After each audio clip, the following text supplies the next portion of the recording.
Millionaire CEO spots unique. Mark on homeless woman. Hearing her say his name leaves him completely speechless. Hello, viewer. Thanks for joining us. Leave a like and share your thoughts in the comments, along with the city you're watching from.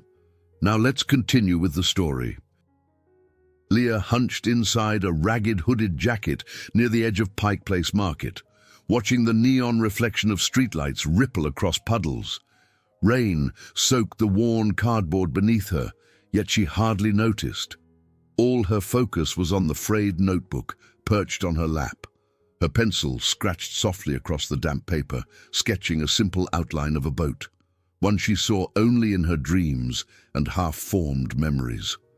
She didn't know why she kept drawing it. Every night, like clockwork, this image returned, a vessel on open water, sails flapping in the wind, and a distinct feeling of dread. Sometimes she caught herself trembling, though she remembered no specific event, only fragments, only shadows. One constant in her recollections was the small, star-shaped scar on her wrist. It pulsed with a strange ache whenever the nightmares came. A few blocks away, in a sleek, high-rise office, Bruce Bell stared through a wall of glass overlooking Seattle's glimmering skyline. The city lights, blurred by heavy droplets on the window, mirrored his state of mind, unfocused and tinged with melancholy. At 48, the esteemed CEO of Auratech Innovations had the aura of a man who'd achieved everything professionally, yet felt a deep void. His tailored suit and immaculate desk spoke of success, but the restlessness in his gaze revealed another story. He absent-mindedly drummed his fingertips on a glossy fundraiser invitation for an upcoming gala, exhaling heavily at the thought of yet another social obligation. Even with the hum of technology around him, monitors, status reports, messages waiting, his attention drifted to a framed photograph on a nearby shelf. It showed a younger Bruce smiling, arms wrapped lovingly around a woman. Though her face was only partially visible, the radiant happiness frozen in time still stung. He swallowed the ache and turned his back on the photo, preparing to leave. Outside, a storm raged with no sign of stopping. Back at the market, Leah's pencil line faltered when a gust of cold wind sliced through her. She pulled the notebook closer, hugging the pages protectively. That was when Marcus, an older man with a gentle demeanor, approached. His once thick hair lay flattened by the rain, and his hands trembled from the chill. "Got some extra coffee," he murmured, extending a small paper cup. "Figured you could use it." Leah offered a tired smile. "Thanks." She took a sip of the lukewarm coffee, letting the faint bitterness warm her throat. Marcus was the only person she trusted on these streets. He'd guided her to safer spots, warned her of suspicious figures. Tonight, his presence felt especially comforting. "You keep drawing that boat," Marcus observed, nodding toward her open notebook. "Dream again." She hesitated, eyes flicking to the half-finished sketch. "Yeah, it's always the same." Marcus patted her shoulder gently. "We've all got ghosts, kiddo. Just keep yourself safe. Streets aren't kind." With a nod, he shuffled away, leaving her alone in the drizzle. She watched him fade into the dimly lit sidewalk and thought about his words. Ghosts. Perhaps that was the best term for the swirling images in her head. Across town, Bruce stepped into a private elevator. The moment the doors slid shut, he rubbed his face in exhaustion. He could not stop thinking about how life had led him to a place of comfort, yet crushing solitude. 15 years had passed since that catastrophic day on the water, a day that robbed him of someone he once considered his future. He told himself he needed to move on, but no matter how many board meetings or philanthropic events filled his calendar, that hollow ache lingered. As the elevator descended, the city lights blurred once more behind the glass. Bruce caught his reflection, silver-threaded hair, stern features, a hint of sadness in his eyes. He seldom let anyone see that side. He had a role to play, a strong leader, unstoppable innovator, but alone, on nights like this, the mask slipped. Raindrops pelted the sidewalk as he exited into the storm, bracing himself against the wind. A few miles apart, two figures, Leah, curled under a dripping awning, and Bruce, climbing into his sleek car, each felt a distant pull, though neither could explain why.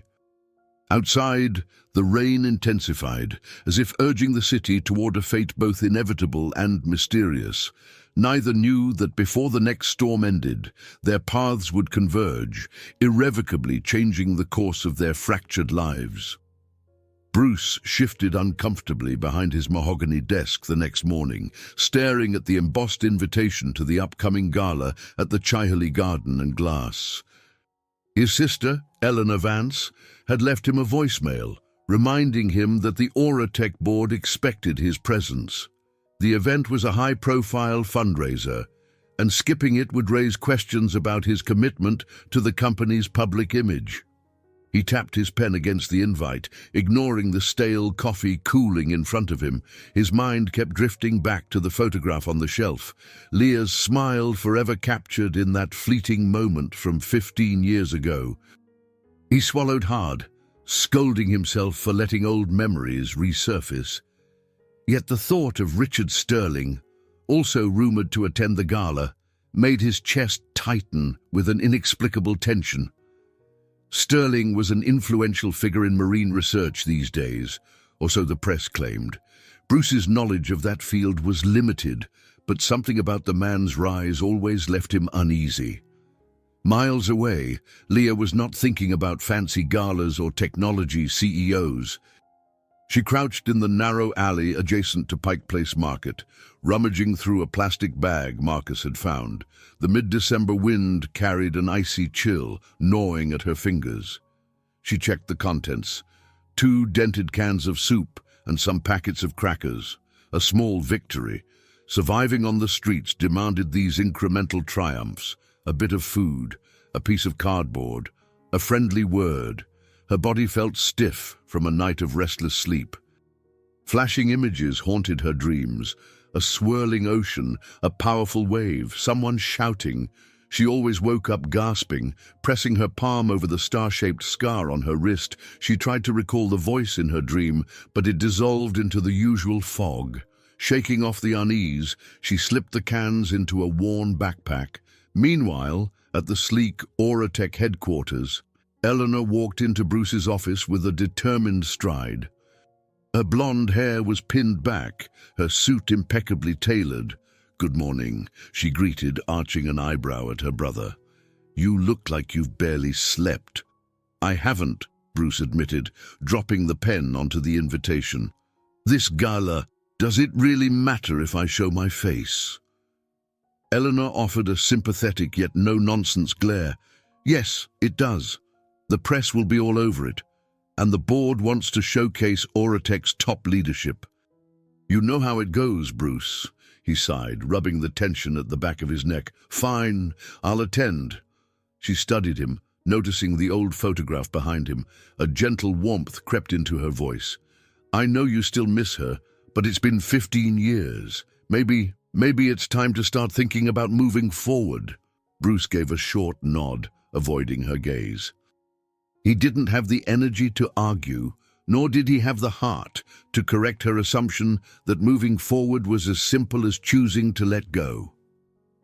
Back on the street, Leah cleared her makeshift sleeping spot. She stuffed her notebook securely into her jacket, careful not to smear the boat drawing. Marcus spotted her from across the alley and shuffled over, his worn boots scraping the wet pavement. "How'd you sleep?" he asked, voice gruff with morning chill. "Not great," Leah murmured, hugging her arms. "I dreamed again." "About the boat?" Marcus asked knowingly. She nodded. "Yeah, still have no idea why." He offered a kind smile. "Sometimes your mind tries to tell you something before you're ready to hear it." He reached into his pocket, handing her a small keychain flashlight, "in case you need it at night." Leah accepted it gratefully. Their conversation paused. when a sudden shout from a nearby vendor startled them. She stiffened, glancing warily down the alley. The vendor was harmless, but she remained on edge. Something in her gut whispered that her current way of life couldn't continue forever. She was running on autopilot, and the thin line between survival and total collapse seemed to be fraying. Across the city, Eleanor left Bruce's office, anxious about the coming gala. Bruce stared at the invitation, then placed it into a sleek leather folder, as if tucking away a burden he couldn't escape.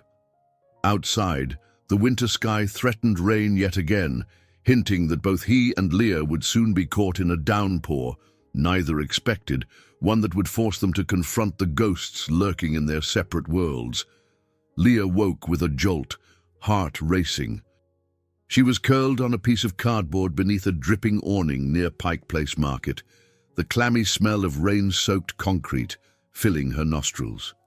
Outside, dawn light was muted by clouds, painting the streets in a chilly grey. She couldn't recall the exact nightmare, only that it involved a deafening crash of water and a flash of metal. A shudder crawled through her body. Pulling herself upright, she massaged her temples. The star-shaped scar on her wrist throbbed like an old bruise, and she felt torn between wanting to unravel these nighttime terrors and desperately wishing they'd vanish. She blinked to find Marcus already up, rummaging through a plastic bin for recyclables. She envied how he could greet each morning with calm acceptance, no matter how dire the circumstances. "Bad dreams again?" he asked softly, noticing her grim expression. She exhaled, nodding. "They're getting worse. Sometimes I swear I hear a voice." Marcus frowned with concern. "Might be time to see a doctor, or at least talk with someone who—" She cut him off. No hospitals, no shelters. She wasn't sure why the idea terrified her so deeply, only that each attempt at formal assistance triggered an overpowering anxiety. Maybe it was the fear of being caged, or the worry that the nightmares would only intensify if professionals pried into her mind. Marcus gave a resigned nod, respecting her boundaries. Elsewhere, Bruce stood in his penthouse's living area, flipping through old photographs with shaky hands. He had them stored in a sleek album tucked away behind rows of business journals. Most were pictures of him and Leah in their 20s, her bright grin, both of them wearing life vests on a small research boat, the sun painting their faces with gold. He trailed his finger over her image, recalling the spark in her eyes whenever she talked about marine life. It had been her world, her passion. He sighed, returning the album to its hiding place. If only he could banish these memories as easily as shutting a book. But the memory of that catastrophic day refused to fade.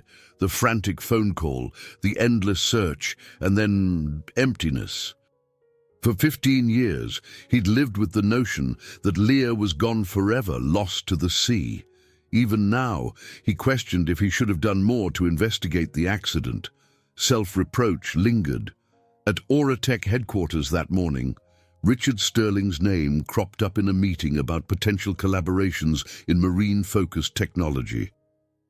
Bruce felt an immediate stab of unease. While he'd never confronted Sterling directly about the past, there was an undercurrent of tension he couldn't quite explain. Sterling's current success in marine bioresearch followed suspiciously soon after Leah's disappearance. Bruce forced himself to remain composed in front of his staff, but the thought churned restlessly in his mind. Meanwhile, Leah moved through her day in a cautious routine. She and Marcus found a bit of leftover soup at a nearby church charity stall, and the warmth of each spoonful steadied her nerves. Still, the nightmares clung. Late afternoon found her strolling along the boardwalk near the Seattle waterfront. Drawn inexplicably to the ocean's edge, the smell of salt water made her heart pound. She paused by a railing, wind whipping her hair. The waves, though gentle, stirred something deep within her, a memory or feeling she couldn't fully grasp. As the daylight waned, she retrieved her notebook and jotted stray thoughts, hoping to capture any stray recollection that might surface. Instead, she sketched the outline of a coastline, half buried in fog, with a single figure staring out to sea. Her pulse quickened when she realized she'd drawn a second shape in the distance, as if someone were calling from across the waves. Alarmed, she snapped the notebook shut. That night, a cold drizzle began again. Bruce, alone in his upscale penthouse, tried unsuccessfully to read a report on projected revenues. His gaze drifted to the window where rain blurred the skyline. On the streets below, Leah found herself trembling under another awning, hugging her knees, unable to shake off the echo of the day's haunting sensations. Both lay awake, separated by wealth and circumstance, yet bound by the same relentless ghosts that would not let them rest. The next day brought a sharper chill, and the early winter sky glowered with dark clouds, promising more rain. Bruce sat in a tense board meeting at Aura Tech, fiddling with his pen. He knew his public persona as CEO demanded composure, yet his mind kept wandering to the upcoming charity gala. Eleanor shot him a sympathetic glance from across the conference table. "Mr. Bell," one of the board members ventured, "we're pleased to announce that Richard Sterling's firm will also be at the Chihuly Garden event. It could be a great networking opportunity for some crossover research." Bruce forced a polite nod. "I see. Let's ensure everything is prepared." Inside, he felt a knot of unease. Sterling's presence unsettled him, especially as the date of the gala drew nearer. After the meeting, Eleanor pulled him aside. "Look," she said gently, "I know you're not fond of these social obligations, but we have to be there. Sterling will probably make a show of his latest innovations in marine biology. That might open doors, or at least let us gauge his next moves." She gave Bruce's arm a reassuring squeeze. "You'll get through this, okay?" He managed a thin smile. "Right. Thanks." Meanwhile, Leah paced the back alleys, occasionally glancing up at the office towers looming above. Their glass windows reflected a world that seemed light years from hers. She and Marcus had relocated to a quieter spot beneath a wide marquise, seeking a little more protection from the biting wind. She felt tension creeping through her shoulders, a nagging sense that her current life was unsustainable. Surviving day to day had become second nature, but something inside her insisted that she was meant for more. As she sipped a small cup of tea from a local mission, Leah shivered at the memory of her last nightmare, a flash of lightning across the sea, a woman's desperate scream, and a man's voice shouting her name in panic. It left her shaken each time. Yet with each recollection, the star-shaped scar on her wrist seemed to grow heavier. She pressed her palm over it now, as though trying to quell the dull ache. Marcus ambled over, handing her a thin blanket. "We could check the city shelter tonight. Weather's turning bad, Leah." She swallowed hard, wanting to resist, but a swirl of exhaustion made her waver. "I'll think about it," she mumbled. The idea of stepping into a structured program or being monitored by staff filled her with dread, but the chill in her bones reminded her that the streets could be just as terrifying. In a sleek corner office high above them, Bruce concluded a conference call. He leaned back in his executive chair, massaging the tension in his temples. He was a man admired in business circles, his acumen, his philanthropy, his calm leadership style. Yet inside, the quiet ache persisted. The day's obligations finished. He stood to gaze out the window. Seattle's skyline stretched before him, a mosaic of concrete and lights. He imagined the bustle below, crowds, traffic, huddled figures rushing through the cold. For a moment, he wondered if Leah could possibly still be out there. Then he banished the notion, scolding himself for indulging impossible hopes. In another part of town, Leah tore a page from her notebook, an attempt at a self-portrait that came out blurred. She saw dark curls around a face that held more questions than answers. Her eyes were wide, haunted. "I need to do something," she whispered to herself, uncertain of what that might be. Surviving on scraps and fleeting kindnesses no longer felt bearable. By late afternoon, the wind picked up, whistling through the alleys. A feeling of inevitability hovered in the air, as though two worlds were on a collision course. Bruce dreaded the forced smiles and corporate pleasantries at the gala, yet felt an inexplicable tug drawing him forward. Leah felt compelled to keep moving, keep searching for a missing piece of herself, even if she wasn't sure where to look. The space between their lives, one of glossy boardrooms and one of sodden pavements, was about to narrow in ways neither could predict. Wind whipped through the glass sculptures outside the Chihuly garden and glass, casting distorted reflections across the rain-slicked pathways.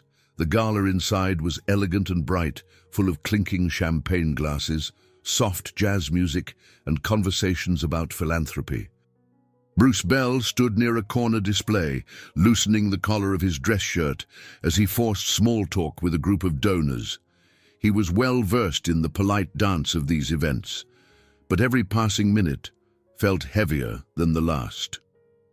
Across the room, Eleanor observed her brother's distraction, noticing how his gaze wandered toward the entrance whenever the grand doors swung open.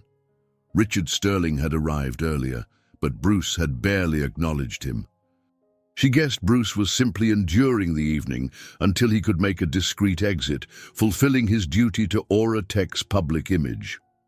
Outside, the night sky unleashed a torrent of rain, pounding the pavement in sheets that glimmered under streetlights. Bundled in a damp jacket, Leah hovered near a side entrance used by staff and caterers. She hadn't planned to be here. She was simply searching for a dry overhang after leaving the overcrowded shelter. The sound of music and laughter inside sparked a flicker of curiosity. A momentary ache gripped her chest. She couldn't recall the last time she'd felt part of anything joyful or safe. She pulled the hood tighter over her curly hair, trying to shrink into the shadows.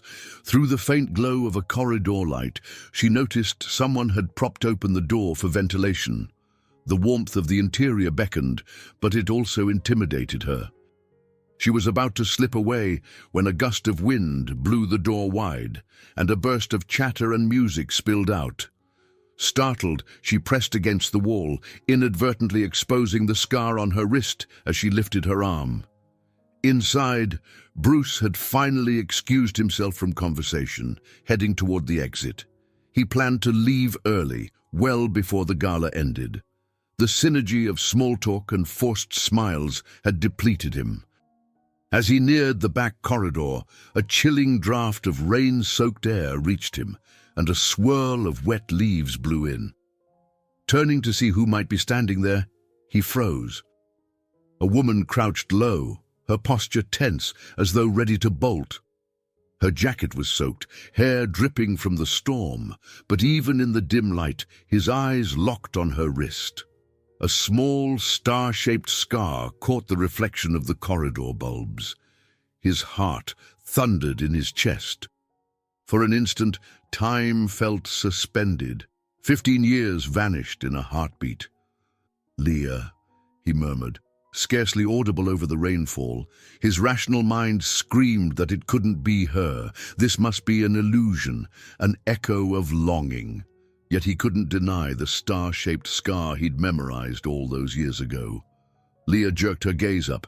In that flicker of a second, a wave of recognition cut through the fog of her amnesia, though she didn't yet grasp why. She stared at the tall, silver-haired man in a sleek suit, his expression a mix of shock and heartbreak. A name emerged from the haze in her mind, forming on her lips before she could stop it. "Bruce!" The moment she spoke, it was as if the world around them vanished. The swirl of guests inside, the pounding rain, the hiss of traffic. Bruce stood rooted to the spot, trying to speak, but finding his voice stuck in his throat. This couldn't be real, yet there she was, eyes wide, face smudged with dirt and rain, but undeniably the woman he'd lost. Thunder rumbled in the distance. Leah felt panic surging inside her. She didn't understand how she knew his name, only that it tumbled from a buried place in her memory. She turned as if to run, but Bruce instinctively stepped forward, hands trembling. "Please," he managed to say, voice shaking. "Wait." For a tense heartbeat, neither moved. Then something in Leah's exhausted eyes flickered. She allowed him to guide her indoors, away from the storm. He called for assistance, voice quavering with urgency. In that instant of recognition, two souls colliding under the downpour, the separate worlds they inhabited began to fuse into one. A fragile hope glimmered that maybe, just maybe, they could reclaim whatever was lost. Leah sat on the edge of a plush bed at the Hotel Endra, stomach twisting with a mix of relief and anxiety. The room felt too quiet after the bustling streets, almost unnervingly so. Soft, modern lighting illuminated a neatly made bed, tasteful artwork on the walls, and a small table bearing a vase of white lilies. She touched the crisp sheets, amazed at their warmth compared to the damp cardboard she'd slept on for months. Moments earlier, she had nearly bolted from the hotel lobby, overwhelmed by the bright lights and curious stares, but Bruce's gentle insistence convinced her to stay. He'd even paid in cash to avoid unnecessary publicity. Now, as she glanced at her reflection in a large mirror, she hardly recognized the gaunt face that stared back. Her lips felt chapped, and there were faint bruises under her eyes from countless sleepless nights. The star-shaped scar on her wrist looked out of place against the fresh bandages a nurse had applied for a minor scratch. A hesitant knock on the door made her flinch. Bruce stepped in, balancing a tray of soup, bread, and bottled water. "I thought you might be hungry," he said awkwardly. For a moment, they just looked at one another, still grappling with the impossible fact that they were face to face again after 15 years of presumed tragedy. He set the tray down on a side table, taking a seat in a small armchair. "Thank you," Leah managed, her voice rasping from disuse. She lifted the soup spoon, the steam curling upward. Her hands trembled slightly. The taste of creamy broth against her tongue felt like a luxury. She blinked back tears, humiliated by her own vulnerability. Bruce cleared his throat. "We should probably get you checked out by a medical professional." He paused, struggling to word things delicately. "I reached out to someone, a trauma specialist, Dr. Evelyn Hayes. She's well regarded and discreet." At the name of a doctor, Leah's stomach clenched. Instinct told her to run, that doctors asked too many questions she might not want to face. But a flicker of memory flashed in her mind. Someone mentioning therapy, urgent voices, a sense that she needed more help than just a bed. She exhaled shakily. "I can try, but I don't want a bunch of tests. I can't handle that." Bruce's expression softened. "I understand. No pressure. She'll only do what you're comfortable with. I promise." He studied her, remembering how fearless she used to be. She was Leah Baxter, once a bright marine biologist full of life and laughter. Now she looked small and cautious, eyes darting as though she might vanish at any moment. After a long moment, Leah nodded. "I'll talk to her." It was a tentative step, but a step nonetheless. Later that evening, Dr. Evelyn Hayes arrived at the suite. She was a tall woman in her 50s with kind eyes behind thin-rimmed glasses. Bruce introduced them briefly before stepping out to grant privacy. Leah, perched uneasily on the bed, watched the doctor approach with a calm, measured demeanor. "Leah," Dr. Hayes said gently, "I'm here to help you. We'll go as slowly as you need. All right?" Leah hesitated. I don't remember much," she whispered. "My memories, they come in flashes, nightmares." "That's understandable," Dr. Hayes replied, taking a seat in the armchair. "We'll work through it together." The first session was short, 20 minutes of basic questions about Leah's current mental state, any medical issues she knew of, and her comfort level with continuing therapy. Leah answered haltingly, clinging to whatever scraps of self-preservation she had left. By the end, her heart pounded with both relief and fear. When Dr. Hayes finally closed her notebook, she gave Leah an encouraging smile. "You've already taken a big step. I'll be here whenever you're ready for more." Long after Dr. Hayes and Bruce left her alone, Leah stared at the city lights beyond the window, mind whirling with conflicting emotions. Something in her chest felt raw, but a dim hope stirred as well. She was still Leah, whoever that truly was, and maybe, just maybe, this was the first fragile sign that she could reclaim her life beyond the shadows. Leah squirmed under the fluorescent lights of Nordstrom, glancing nervously at racks of clothing. A sales associate approached with a polite but curious smile, while Bruce lingered beside her, arms crossed uneasily. He'd insisted that she pick out some new clothes, even if just a couple of outfits for the sake of decency and comfort. But the formality of a department store, with its pristine floors and echoing music, made her feel exposed. "You can choose whatever you need," Bruce said gently, catching her hesitation. I want you to be warm and to feel better." She nodded, trying to swallow the knot in her throat. Each price tag she peeked at made her cringe, sparking the urge to run out the door. Memories of rummaging for spare change or second-hand items on the street clashed sharply with the upscale aura around her. Still, she managed to select a simple sweater, a pair of jeans, and fresh undergarments. The total at the register rattled her, but Bruce paid without blinking.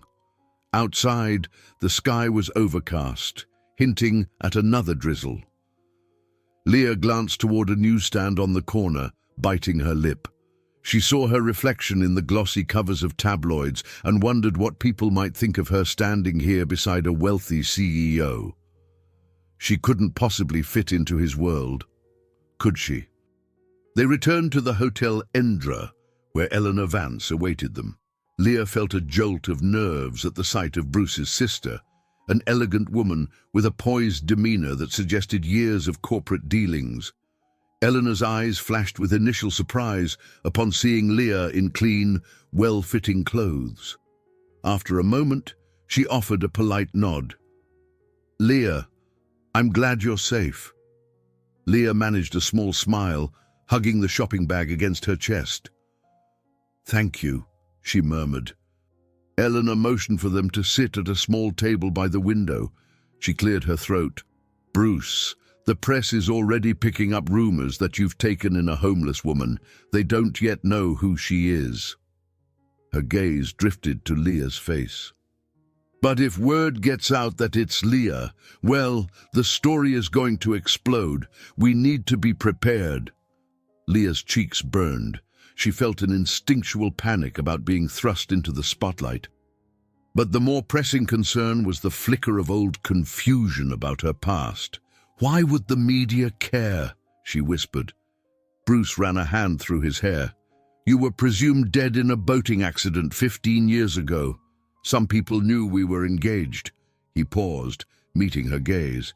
"Your disappearance was publicized at the time, Leah." She stared blankly, her heart pounding. The notion that the entire city once believed she was gone felt surreal. I didn't know," she managed. Eleanor leaned forward, voice calm but urgent. "Look, I'd like to keep this contained until we can figure out a plan. We have to handle everything carefully." A ripple of tension sparked through Leah. She suddenly recalled seeing a man's face in one of her nightmares, his features blurry, but the dread she felt unmistakable. Was that Sterling? She frowned. "That man, Richard Sterling. Do I know him?" Bruce and Eleanor exchanged a glance. "Yes," Bruce said gently. "He worked closely with you in marine research back then, and he'll be very interested if he finds out you've returned." Something dark flickered in his eyes. With the weight of that information pressing on her, Leah's stomach churned.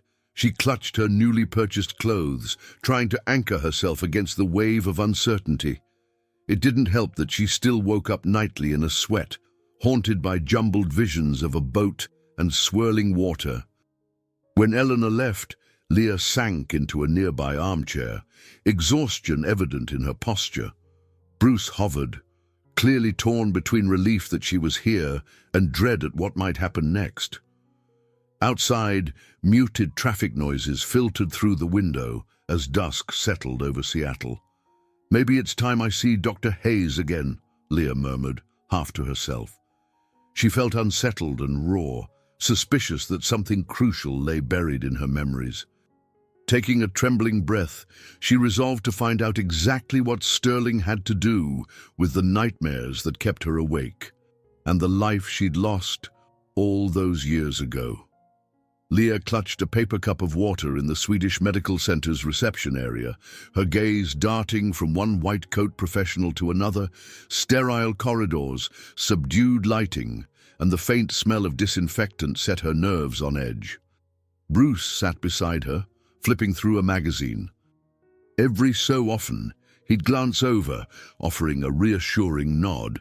Her second session with Dr. Evelyn Hayes was about to begin, this time in the therapist's hospital-affiliated office. Leah's stomach fluttered at the thought of more probing questions. Still, she recalled the doctor's kind demeanor and reminded herself that she had already taken the first step. If she truly wanted answers, she had to continue. A receptionist called her name, and she rose, feeling an odd mix of dread and determination. Inside the softly lit consultation room, Dr. Hayes sat in a comfortable chair, wearing the same patient expression Leah remembered. A desk occupied one corner, papers neatly stacked. A small digital recorder rested atop it, presumably for note-taking. Leah settled into an armchair, hands clasped in her lap. "Leah, Doctor." Hayes greeted. "How are you feeling today?" "Nervous," Leah admitted, "but ready, I guess." Dr. Hayes offered a gentle smile. "That's perfectly understandable. We'll go slowly, all right?" She then guided Leah through a few breathing exercises to ease the tension in her shoulders. Once Leah's tremors steadied, they began exploring her memories in more detail. Leah described flashes of open water, a sense of panic, and a faint recollection of heated arguments, though she couldn't see who was involved. After 30 minutes of gentle questioning, Dr. Hayes leaned back thoughtfully. "It sounds like your amnesia is tied to severe trauma. Your mind may be protecting you from the intensity of what happened on that boat. But you're making progress." Progress. The word soothed Leah. At least something was happening besides the relentless nightmares. They scheduled another session, and Leah stepped out into the corridor with a mixture of relief and fatigue. Bruce rose from the waiting area, concern etched on his features. "All good?" he asked. She nodded, though tears threatened at the corners of her eyes.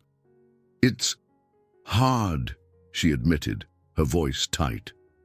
"But I have to keep going." Later that afternoon, Bruce suggested they visit the Seattle Aquarium, hoping the familiar setting might trigger more positive memories. At first, Leah hesitated, worried she'd embarrass herself if she panicked. But her curiosity won out. Inside the aquarium, children's laughter mingled with the soft hum of water pumps. A glass tunnel curved overhead, filled with shimmering schools of fish. Leah walked slowly, each echoing footstep on the polished floor making her heart pound. Yet something about the aquatic life surrounding her felt strangely comforting. She paused at a display of bioluminescent jellyfish, watching them pulse with glowing color. In a sudden rush of recollection, her mind flicked to a time she'd handled a luminescent deep-sea specimen. The memory was fleeting but vivid enough to leave her momentarily dizzy. She gripped the railing for support. "Leah, Bruce's voice was gentle, a note of alarm creeping in. "Are you all right?" She closed her eyes, steadying her breath. I remember studying something like this before," she whispered, "but it's all in flashes." He gave a small nod, eyes shining with hope. "That's a start."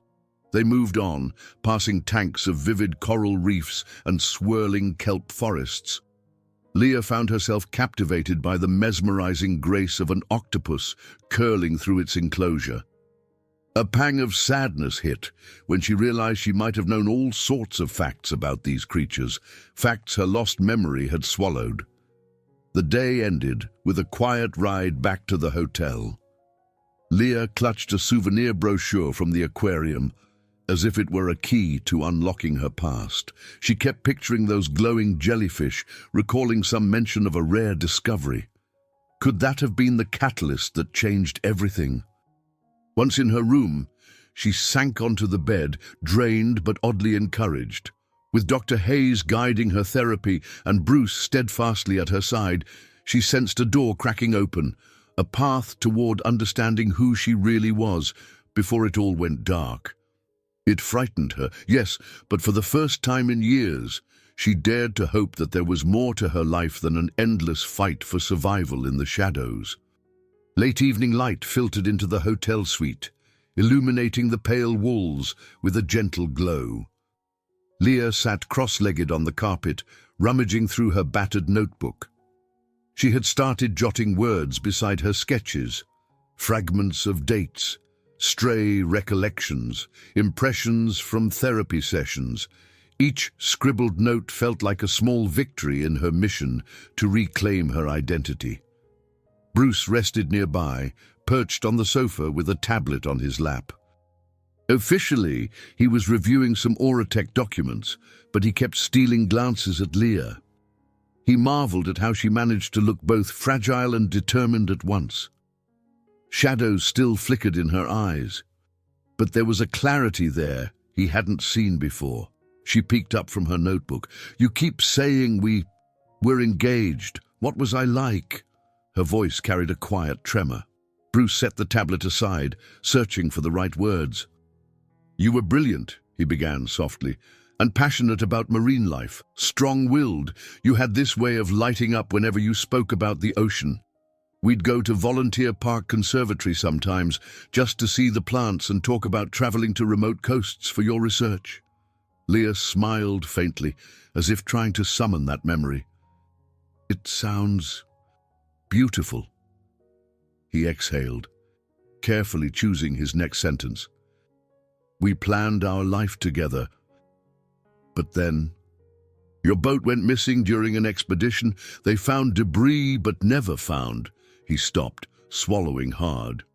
"Well, I spent months searching, hired investigators.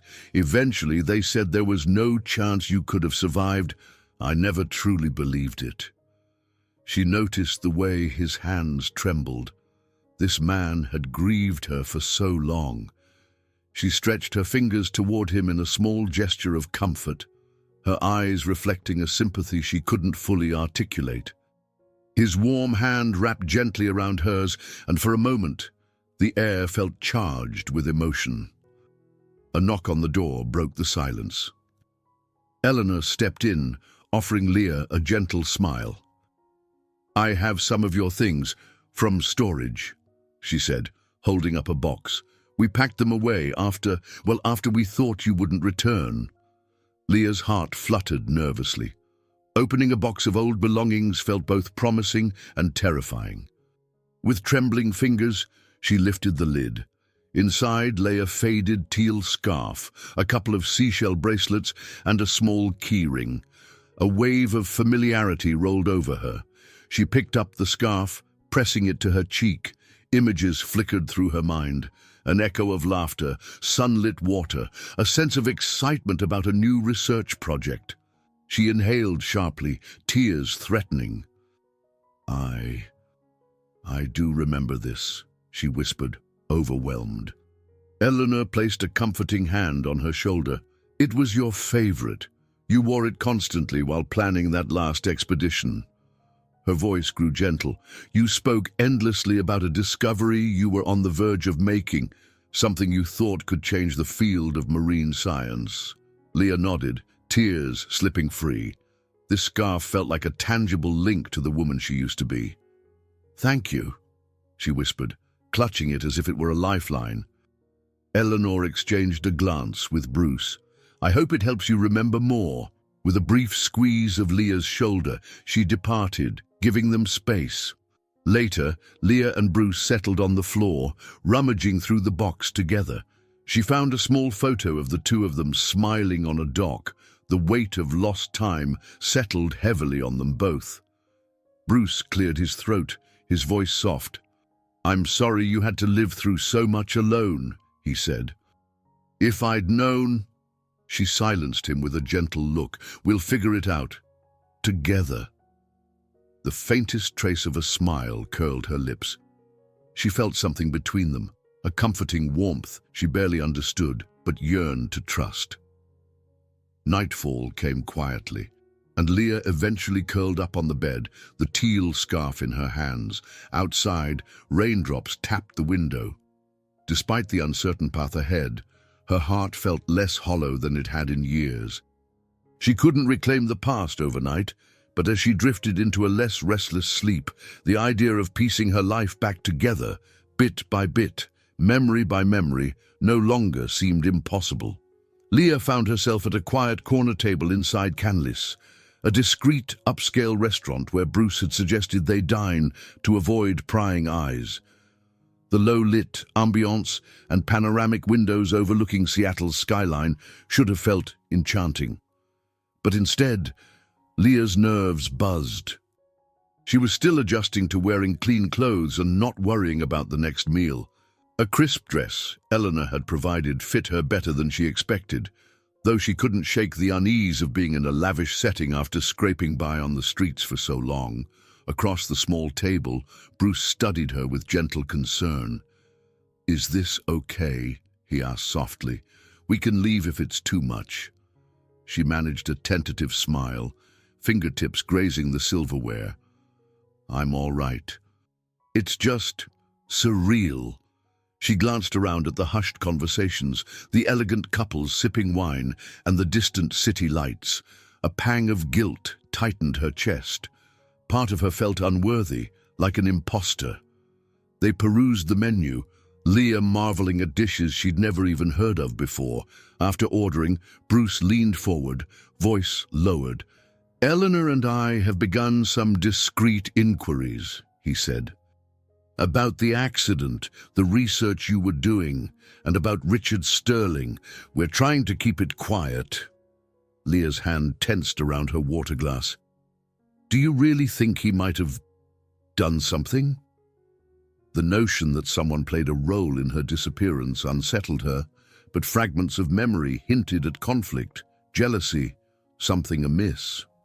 Bruce sighed, reluctance in his eyes.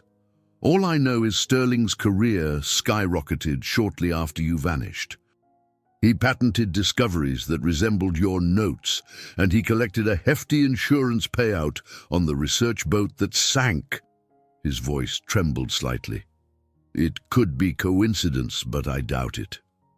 Before Leah could respond, the distinct click of polished shoes on hardwood drew her attention.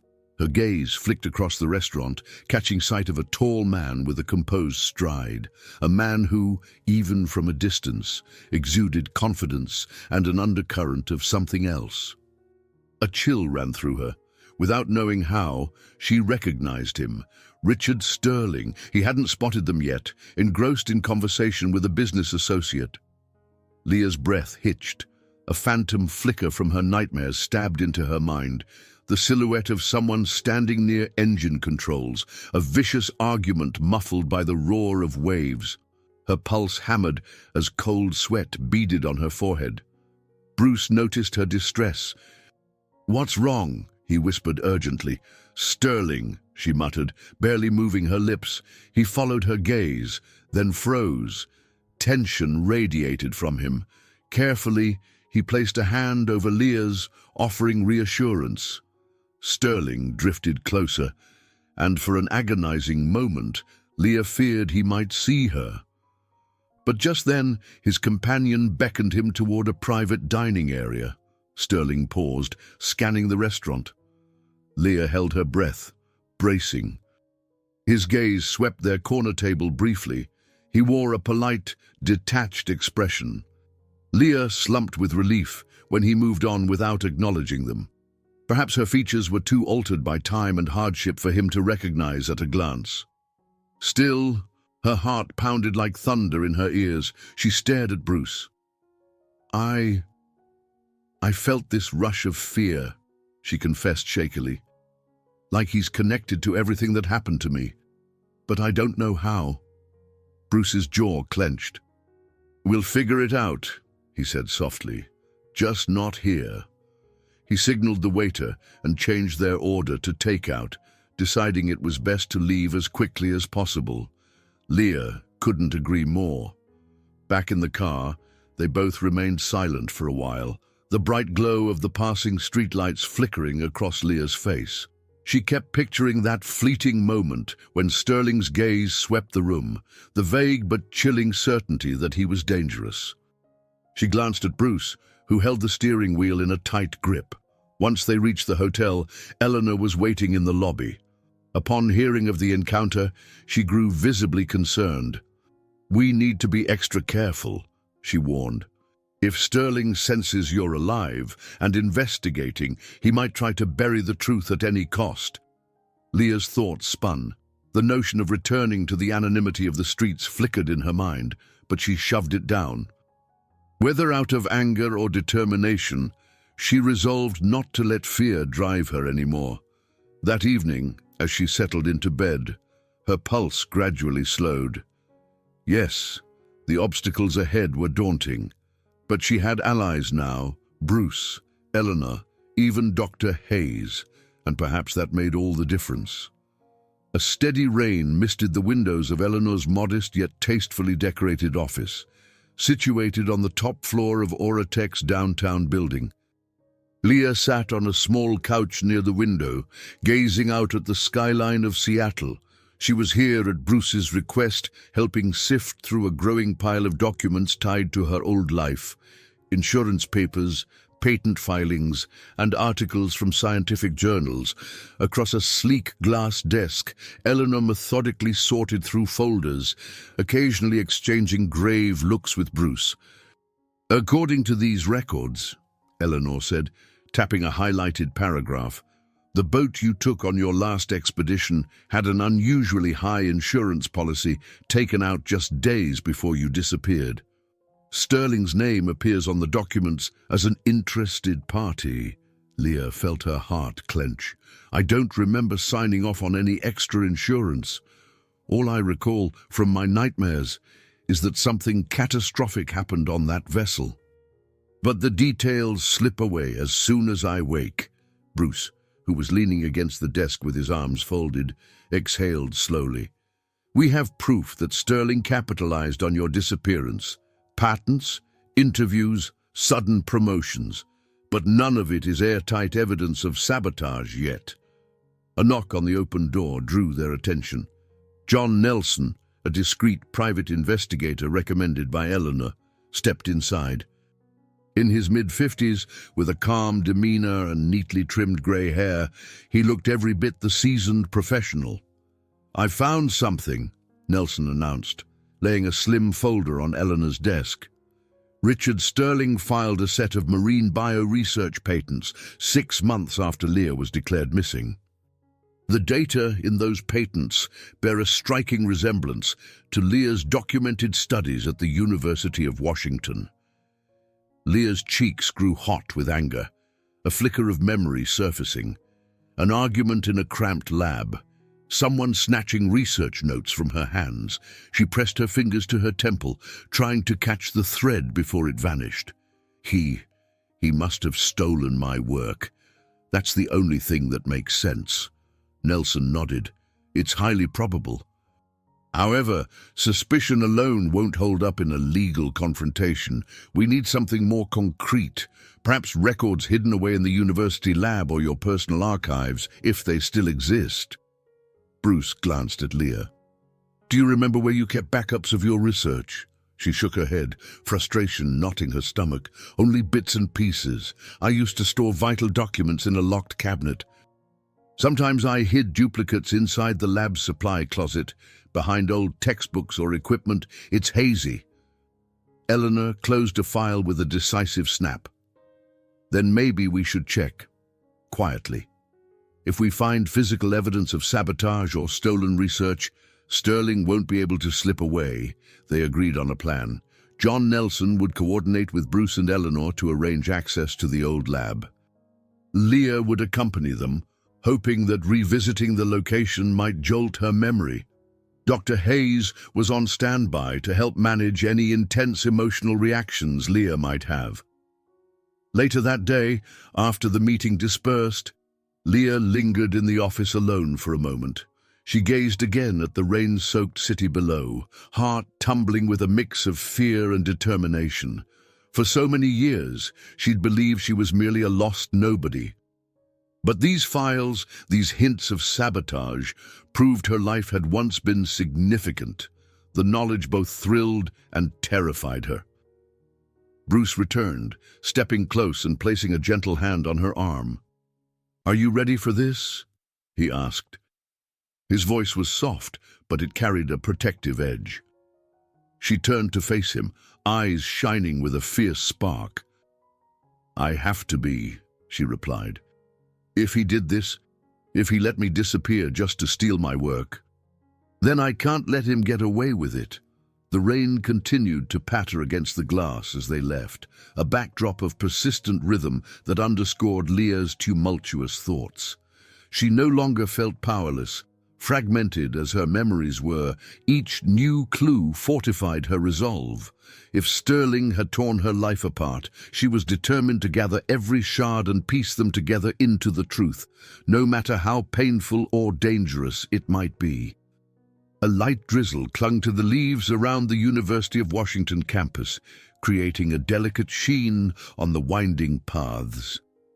Leah stood outside the old library building, inhaling the scent of ancient books drifting through the open doors.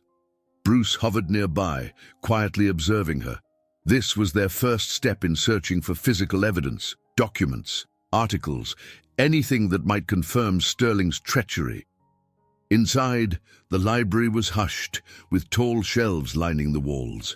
Students typed on laptops, occasionally shooting glances at Leah's small group. John Nelson walked ahead, scanning the directory for research archives. Eleanor, wearing a poised but focused expression, led the way to a special collection section. Leah's heart thudded. She felt a swirl of apprehension, uncertain what they might uncover. A friendly librarian directed them to a corner of the reading room, where older marine biology journals and dissertations were stored. The smell of worn paper and dust transported Leah back in time. She ran her fingers along the spines of bound periodicals, noticing a few familiar titles. Her breath caught as she spotted her own name on the cover of a battered journal from years ago. Marine Bioluminescence. Preliminary Observations by Leah Baxter. Her pulse quickened. She pulled the volume off the shelf, flipping to the article. There it was, her words, her original data, co-authored with Richard Sterling. Seeing it in print tightened her chest. She beckoned Bruce and Eleanor closer, showing them the references and footnotes. "This is the baseline study I did on a new species of glowing plankton," she murmured. "Sterling was just an assistant then." John Nelson read over her shoulder. "This could be crucial.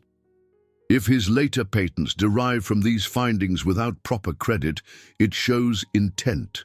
Leah's fingers trembled. "There should be more. I published a follow-up the year I vanished." She scanned the shelves again, discovering another bound volume. Flipping through it, she found the references to a planned expedition that matched the date of her final journey. More than anything, it confirmed that she'd been on the brink of a major discovery. She glanced at Bruce, who gently squeezed her shoulder. "Keep these references in mind, Eleanor said, snapping photos with her phone. "We can compare them to Sterling's patents. Let's gather everything we can." They spent the next hour combing through archives, copying references, and speaking quietly with the librarian about older storage rooms. Leah's mind buzzed with each rediscovered note, each mention of experimental data she'd once championed. She remembered flickers of intense excitement, the rush of believing her research could change marine biology. On their way out, Leah paused by a large window overlooking a campus courtyard. A memory seized her. She and Sterling walking these very halls, him pressing her to share more about her data. She recalled how uneasy she'd felt. His interest seemed almost obsessive. The recollection made her stomach twist. She looked at Bruce, voice unsteady. "He was jealous of my progress. I remember him suggesting we patent the findings before I finalized them. But I refused. I wanted more tests, more peer review. He kept pushing me." Bruce's jaw tightened. "And not long after, you vanished." John Nelson cleared his throat. "This definitely supports the theory that Sterling orchestrated something. But we still need a smoking gun. Evidence he physically tampered with the boat or manipulated the insurance." As they exited the library, the drizzle had become a steady rain. Leah clutched her folder of copied articles like a shield. A crack of thunder made her flinch.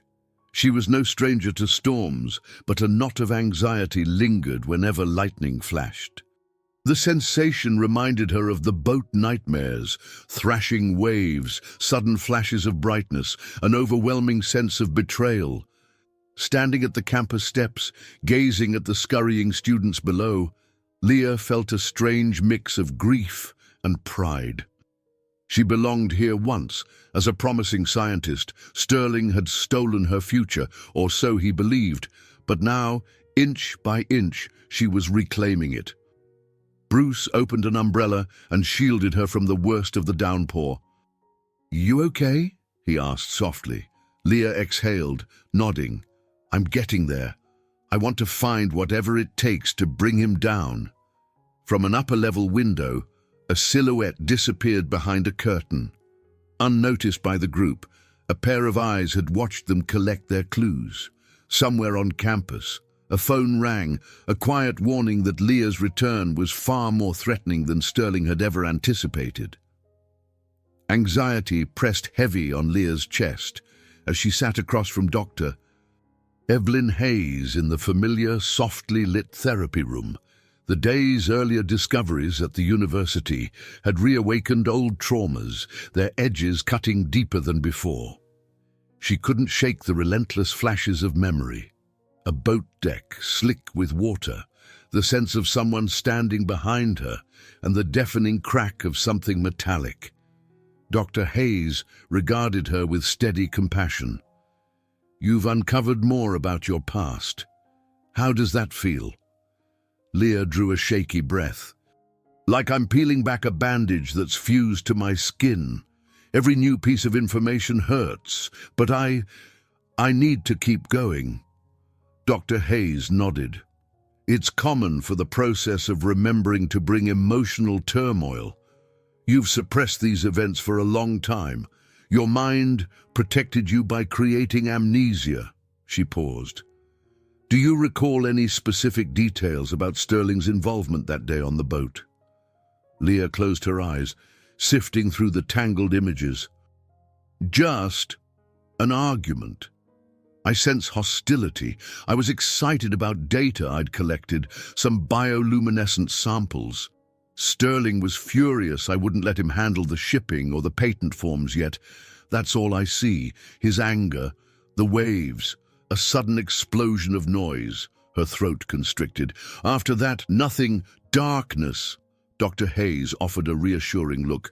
"You're making progress, but remember, you set the pace. Take care not to force yourself into panic." After the session, Bruce met Leah in the medical center's lobby. One glance at her tired eyes, and he slipped an arm around her shoulders. "Let's get some fresh air," he suggested softly. They walked outside to a small garden area near the entrance. Grey clouds hovered low, threatening rain once more, but the crisp air offered a momentary calm. "It's getting worse," she admitted, folding her arms protectively. "Every time I learn something new about that day, it's like a blade twisting inside me." He paused, searching her face. "We can slow down if you need to. There's no rush." Leah shook her head.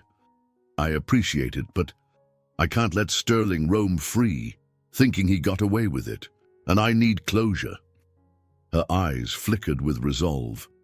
"I won't find peace until I know exactly what happened." That evening, they retreated to the hotel, where Eleanor and John Nelson awaited them with updates. Marcus, now discreetly living in a small staff lodging the hotel manager had arranged, joined them too. Leah felt a surge of gratitude seeing the weathered older man, who once shared the hardships of street life with her, now standing in a warm, well-lit suite like a welcome friend. Nelson spread out fresh printouts on the table. "I've unearthed records showing that Sterling claimed an accident at sea cost him valuable research equipment. The insurance payout was significant, but there's an inconsistency. The vessel's manifest lists certain experimental devices that never appeared in the official salvage report." Leah perched on the edge of the couch, pressing her palm over the star-shaped scar.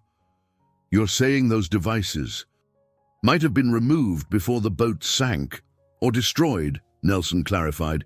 "We can't be certain yet, but it suggests the possibility Sterling tampered with the vessel. If he planned for it to go down, he might have taken what he needed first." Bruce's jaw tightened. He robbed Leah of her research and her life as she knew it.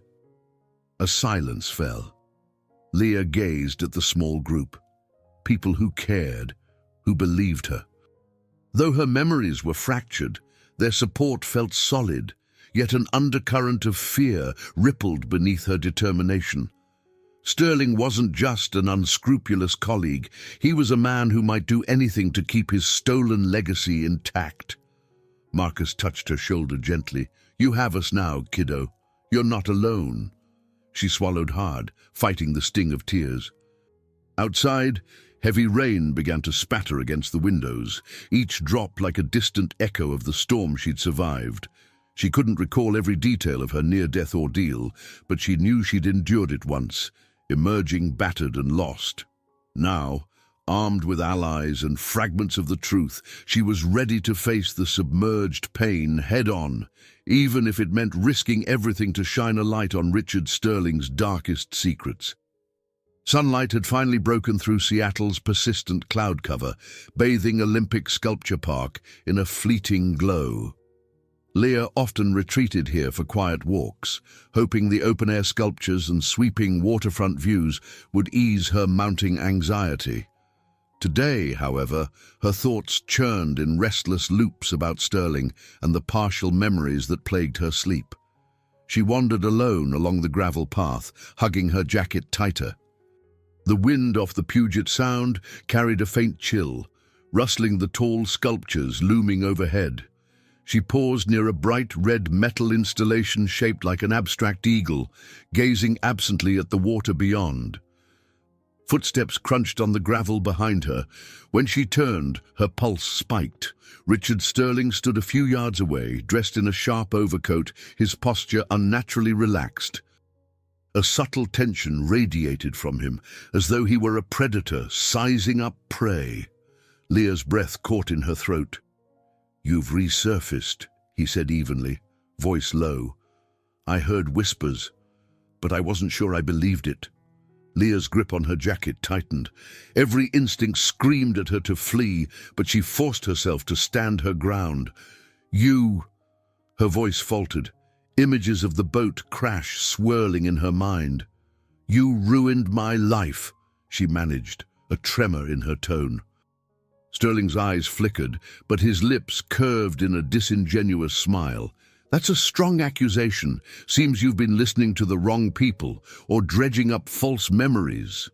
Her heart hammered. "They're not false. I remember you. I remember your anger, how you pushed me about patents I refused to sign.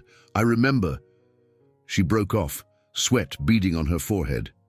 "Careful." He took a slow step forward, lowering his voice.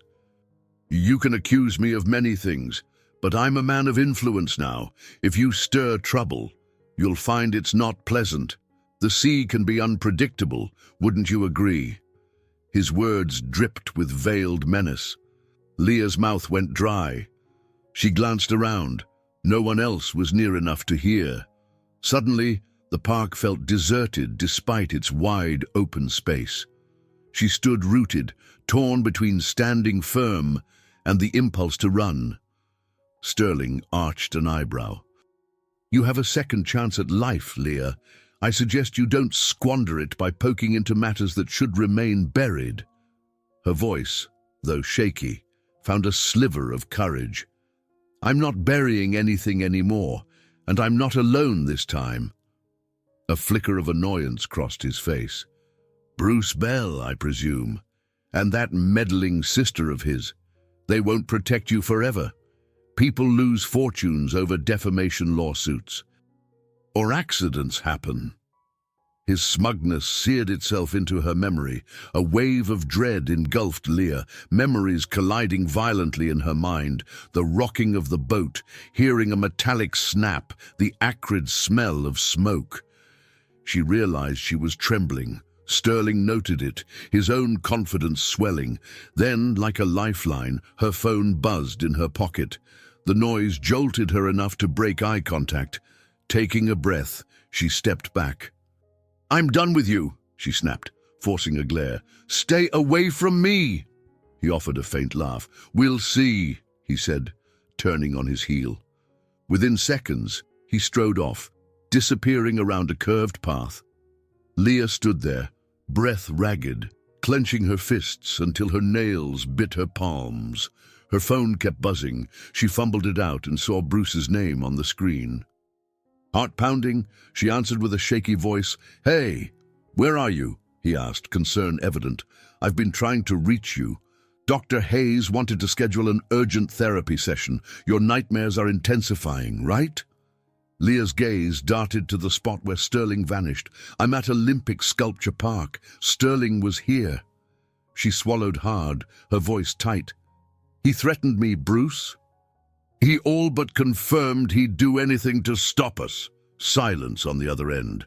Then Bruce's tone hardened. "Stay put. I'm coming." The line clicked off. Leah leaned against the sculpture, pulse thudding like a drum. Every fiber in her being quivered with alarm. Sterling's cold eyes haunted her. She sensed, with bone-deep certainty, that he wouldn't hesitate to act on his threats. The sun gleamed overhead, but an icy dread settled into her core, as if the storm clouds of her past had returned to blot out any trace of light. Leah clutched a crumpled piece of paper in her trembling hands, staring at the words she'd just written. A goodbye note to Bruce.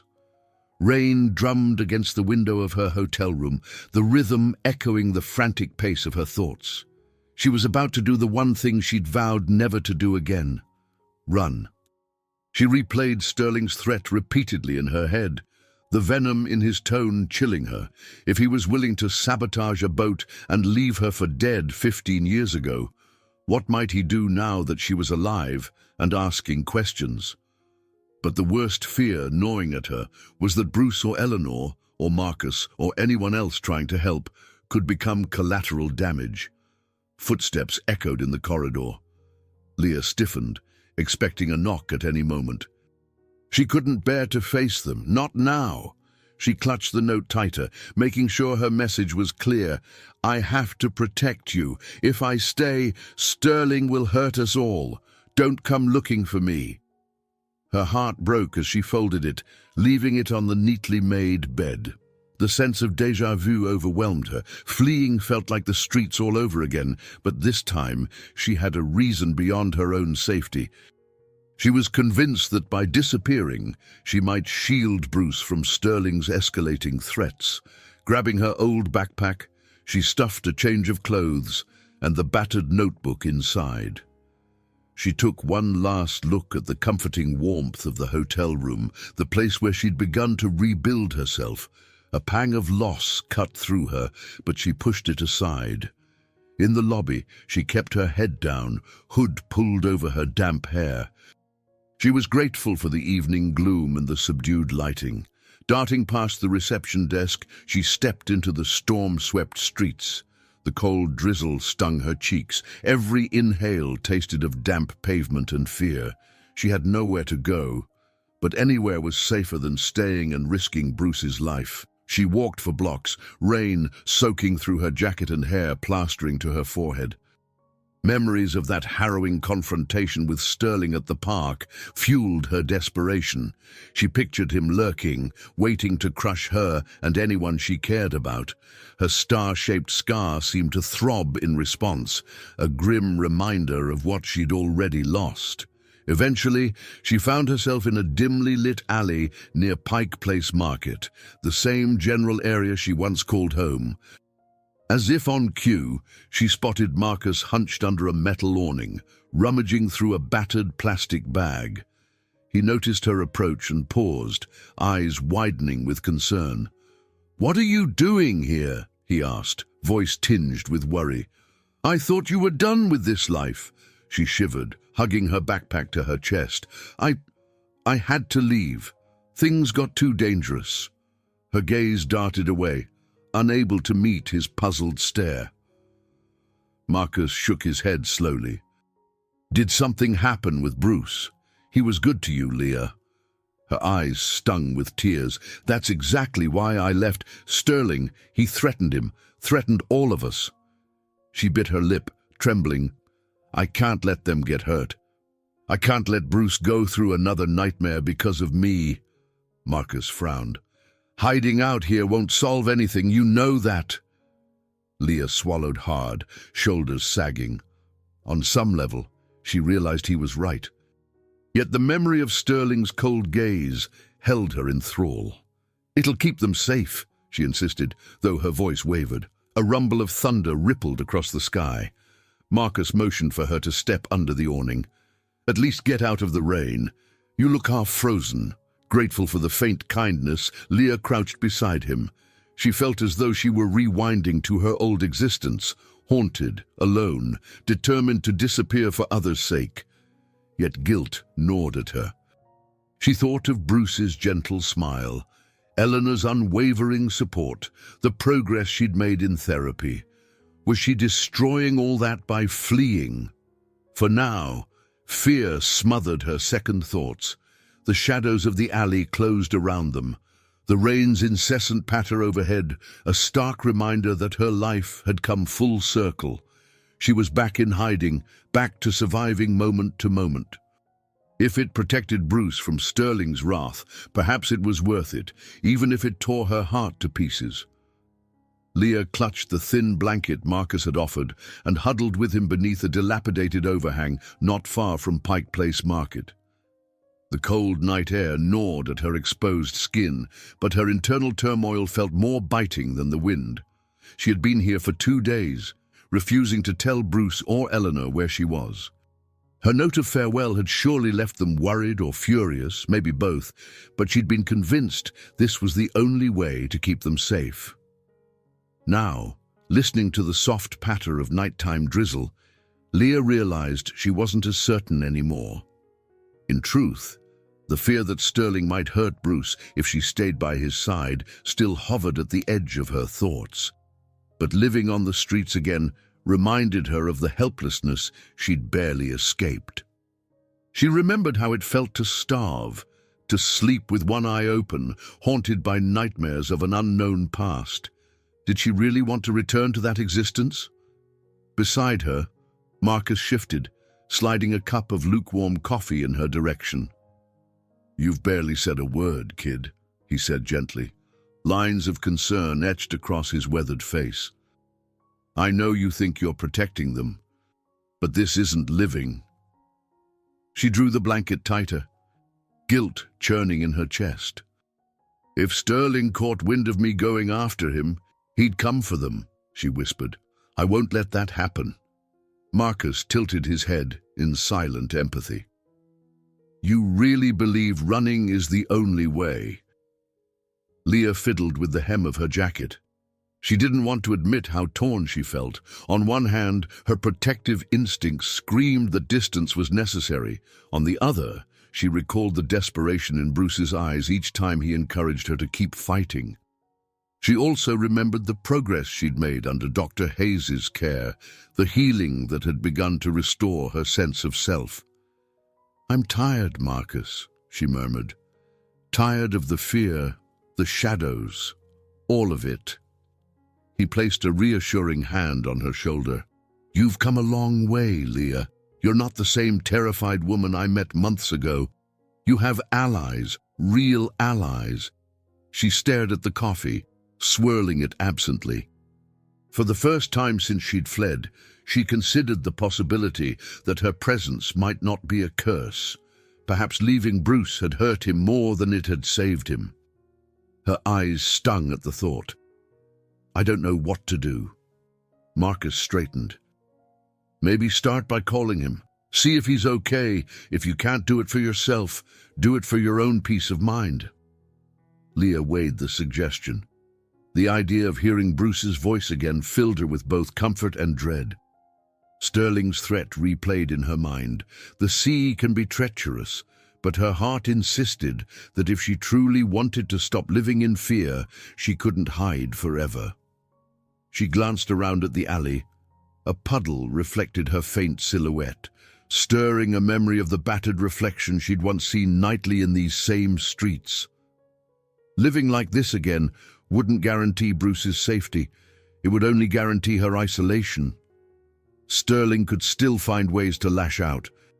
And Bruce, he deserved at least a goodbye spoken to his face, not just a scribbled note. With trembling hands, she retrieved the cheap cell phone Bruce had provided, still miraculously charged. After a moment's hesitation, she pressed his contact name. Her heart pounded with every ring. On the third ring, a voice crackled through. "Leah!" Bruce sounded half breathless, as if he'd sprinted to grab the phone. Relief and alarm blended in his tone. Tears welled in her eyes. "I'm okay," she managed. I'm sorry I ran. I'm sorry for everything." A pause, then a tight exhale. "Don't be sorry, just come back, please." In that simple plea, she heard exhaustion, longing, and unwavering commitment. She swallowed hard, glancing at Marcus for moral support. He gave her a nod of encouragement.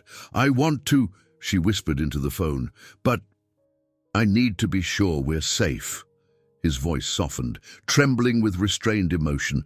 "We can figure it out together. Just let me help you." Leah closed her eyes, tears slipping down her cheeks. In that instant, she realized she was done running. Sterling might still be out there, a formidable threat, but she'd reached a breaking point. She had to rise above her fear, or remain a captive of it forever. "All right," she said quietly. "I'll come back." Marcus laid a comforting hand on her arm as she ended the call. The tension coiled inside her chest, unwound just a little. Though uncertainty still lingered, for the first time in days, she felt a glimmer of hope. She was no longer just surviving the streets. She was choosing to face whatever came next. The following morning, Leah stood in the hotel suite she had abandoned, heart hammering as Bruce held her in a hesitant embrace. She'd expected anger, but all she saw in his eyes was pure relief. Eleanor emerged from an adjoining room, phone in hand, as if she'd been mid-conversation. She froze at the sight of Leah, then hurried over, expression caught between worry and exasperation. "You're back," Eleanor said, voice thick with unspoken emotion. "Thank goodness." Leah managed a shaky nod, guilt gnawing at her. "I'm sorry," she repeated, quieter this time. Eleanor cut her off with a gentle hand on her arm. "It's all right. You're safe now." She gestured to the pile of documents strewn across the table. "We've been busy." Bruce gently guided Leah to a seat. "Nelson found more leads." There's a chance the old lab at the University of Washington still holds a compartment with some hidden backup data. You mentioned once you had a special place to keep your notes safe. A flicker of recognition sparked in Leah's mind. Yes, she had once kept crucial backups in an unlabeled compartment near the back of the lab. She'd half forgotten that detail. Her pulse quickened at the idea of returning to the exact site where her downfall began, but something in her chest felt resolute. "We need that evidence," she said firmly.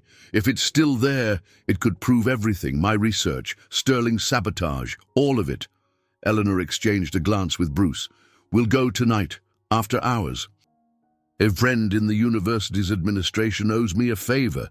He's agreed to look the other way, as long as we keep this under wraps." That evening, a chill wind swept the empty corridors of the Marine Science Building. Leah, Bruce, Eleanor, and John Nelson made their way through the deserted hallways, guided by the faint glow of emergency lights.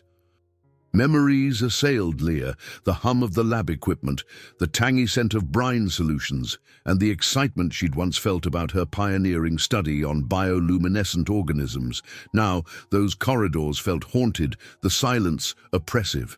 A single flashlight beam illuminated the door to the old lab, which had been left unused after her disappearance.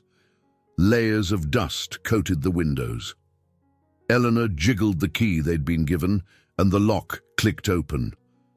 The space beyond smelled stale, the air tinged with the faint odor of chemicals. Old desks and counters stood like silent witnesses to the tragedy that had transpired years ago. "Over here," Leah murmured, stepping cautiously to the back corner. At the far end stood a metal cabinet, heavier than the others, with a panel behind it that she vaguely recalled sliding off once upon a time. Nelson helped shift the cabinet, revealing a narrow gap in the wall. Her heart pounded. Could the hidden note still be intact? She reached into the gap, carefully feeling around. Her fingers brushed something thin and plastic, taped to the inside. Gently, she pulled out a weathered file folder with several data storage devices sealed in a waterproof pouch. Dust motes danced in the flashlight's glow as she stared at the find, hands shaking. Bruce's eyes shone with exhilaration. This could be it. Just then, footsteps echoed outside the lab. Everyone froze, exchanging alarmed looks. Eleanor quickly switched off the flashlight. In the darkness, Leah could hear her own ragged breathing. Who else would be here at this hour? A faint beam of light sliced through the crack under the door. The knob rattled as someone tried to open it. Leah clutched the file folder to her chest. Her mind reeled. Had Sterling been tipped off? Anxiety hammered in her ears. John Nelson gestured for them to remain silent, easing toward the door. After a tense moment, the door rattling stopped. The footsteps retreated, fading down the hallway.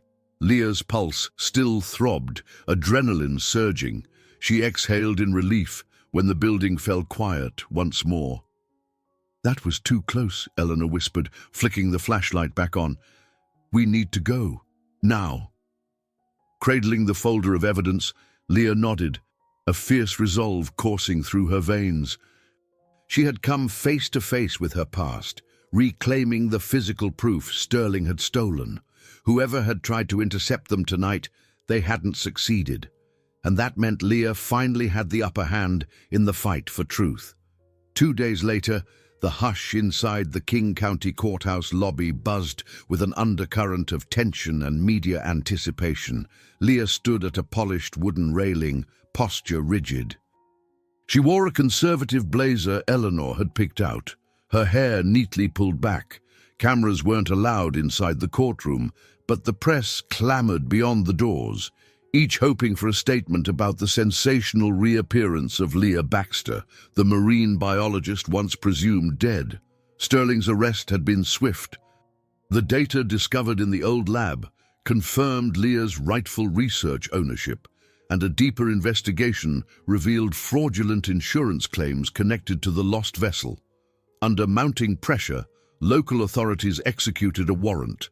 Now, The preliminary hearing was underway, with testimonies from Leah, Bruce, and John Nelson. Leah's stomach knotted, replaying the moment Sterling was taken into custody. He had sneered at her, resentment burning in his eyes, but the handcuffs around his wrists were proof that justice might finally prevail.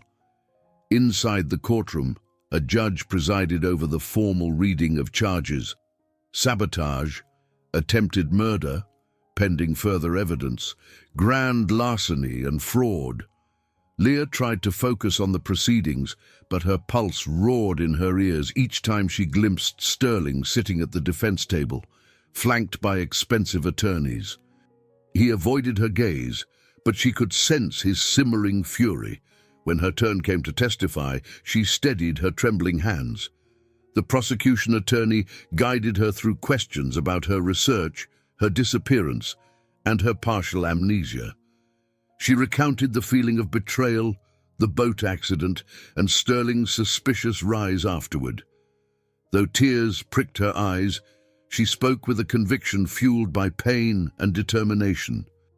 The data from the hidden backup strongly supported her claims. The legal team produced reams of evidence, matching patent dates, insurance inconsistencies, and forensic proof that the boat's engine was tampered with. Finally, Leah stepped down from the stand, legs shaking. Bruce offered a supportive nod from a seat nearby. He too had testified about how he searched for her relentlessly and watched Sterling profit from her demise.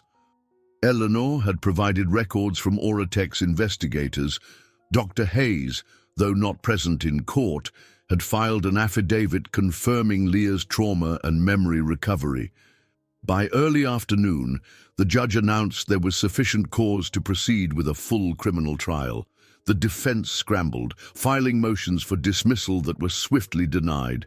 Sterling was led out in cuffs, his expression twisted with outrage. Leah stared after him, her heart pounding.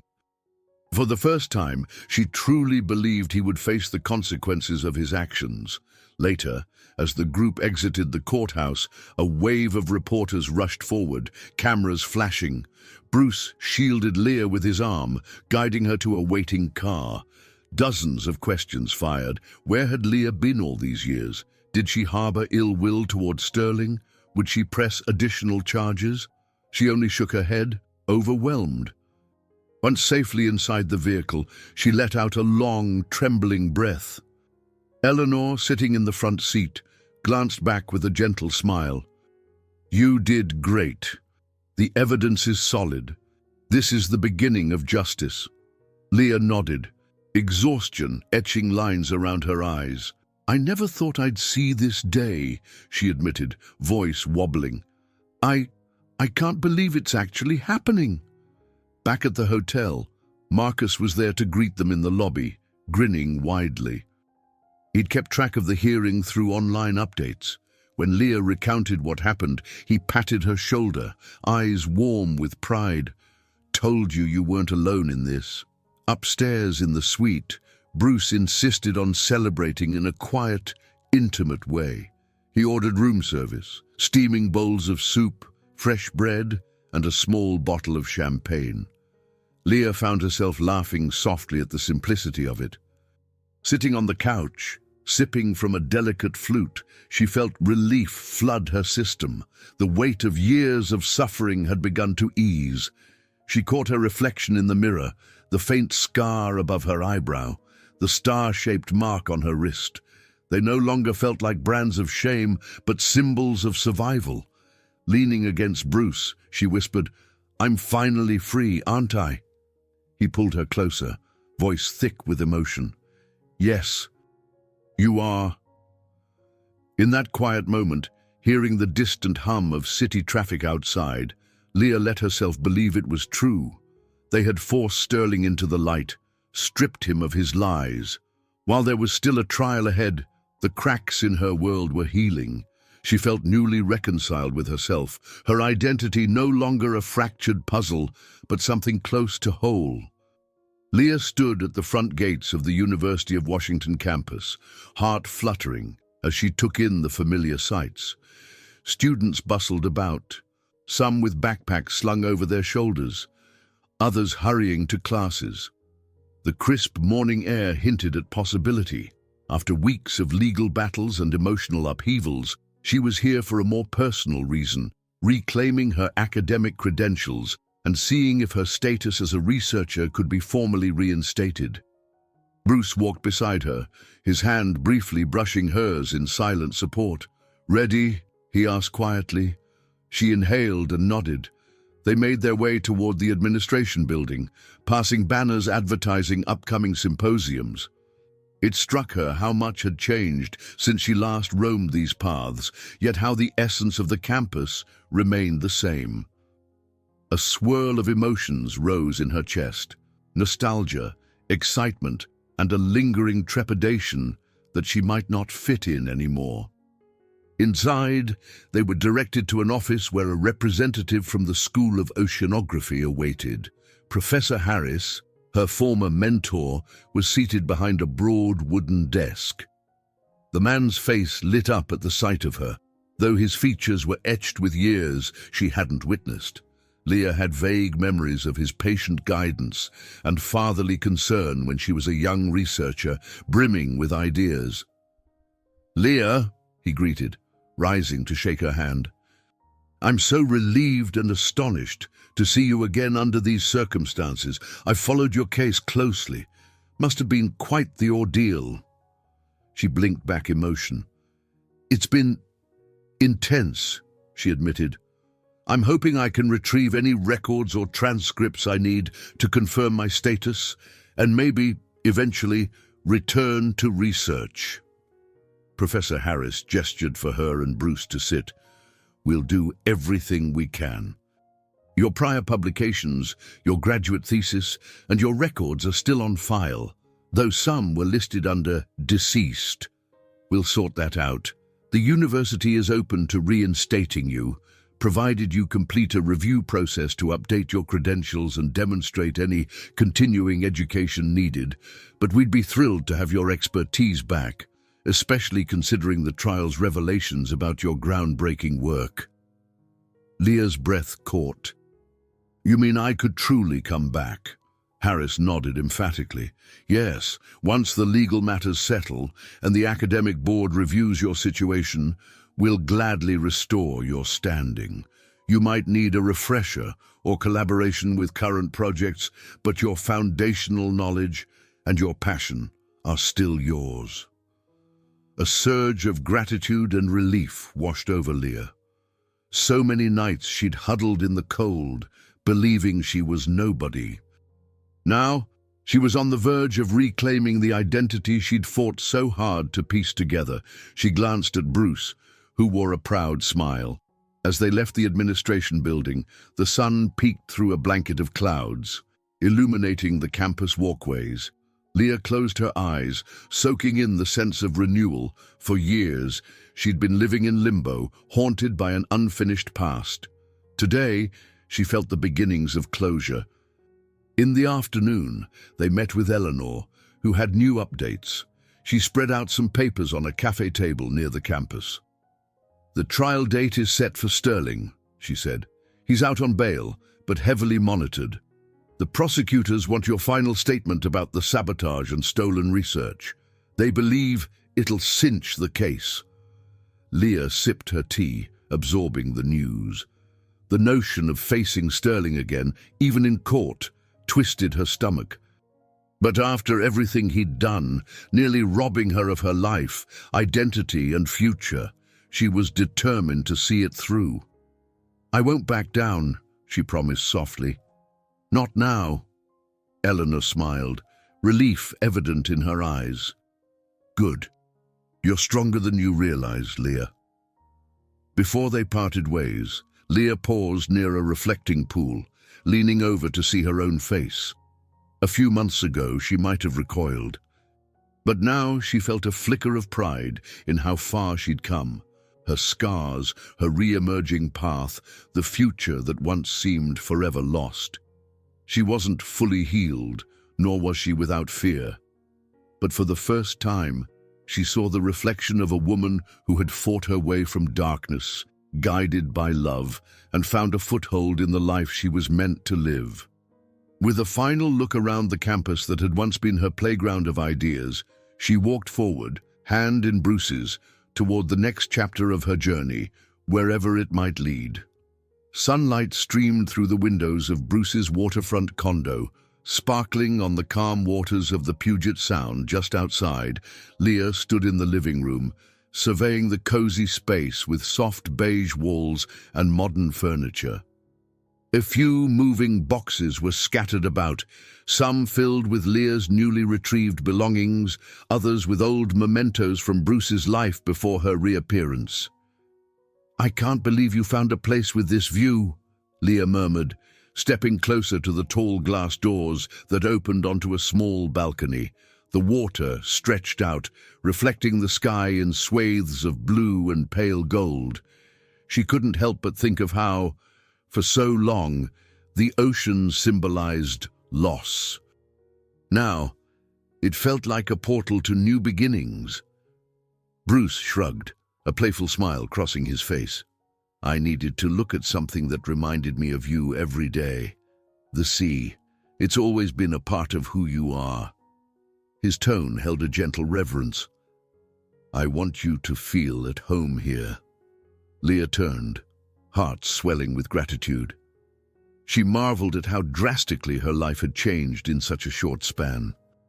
Days ago, she'd been crouched in an alley, convinced that running was her only option.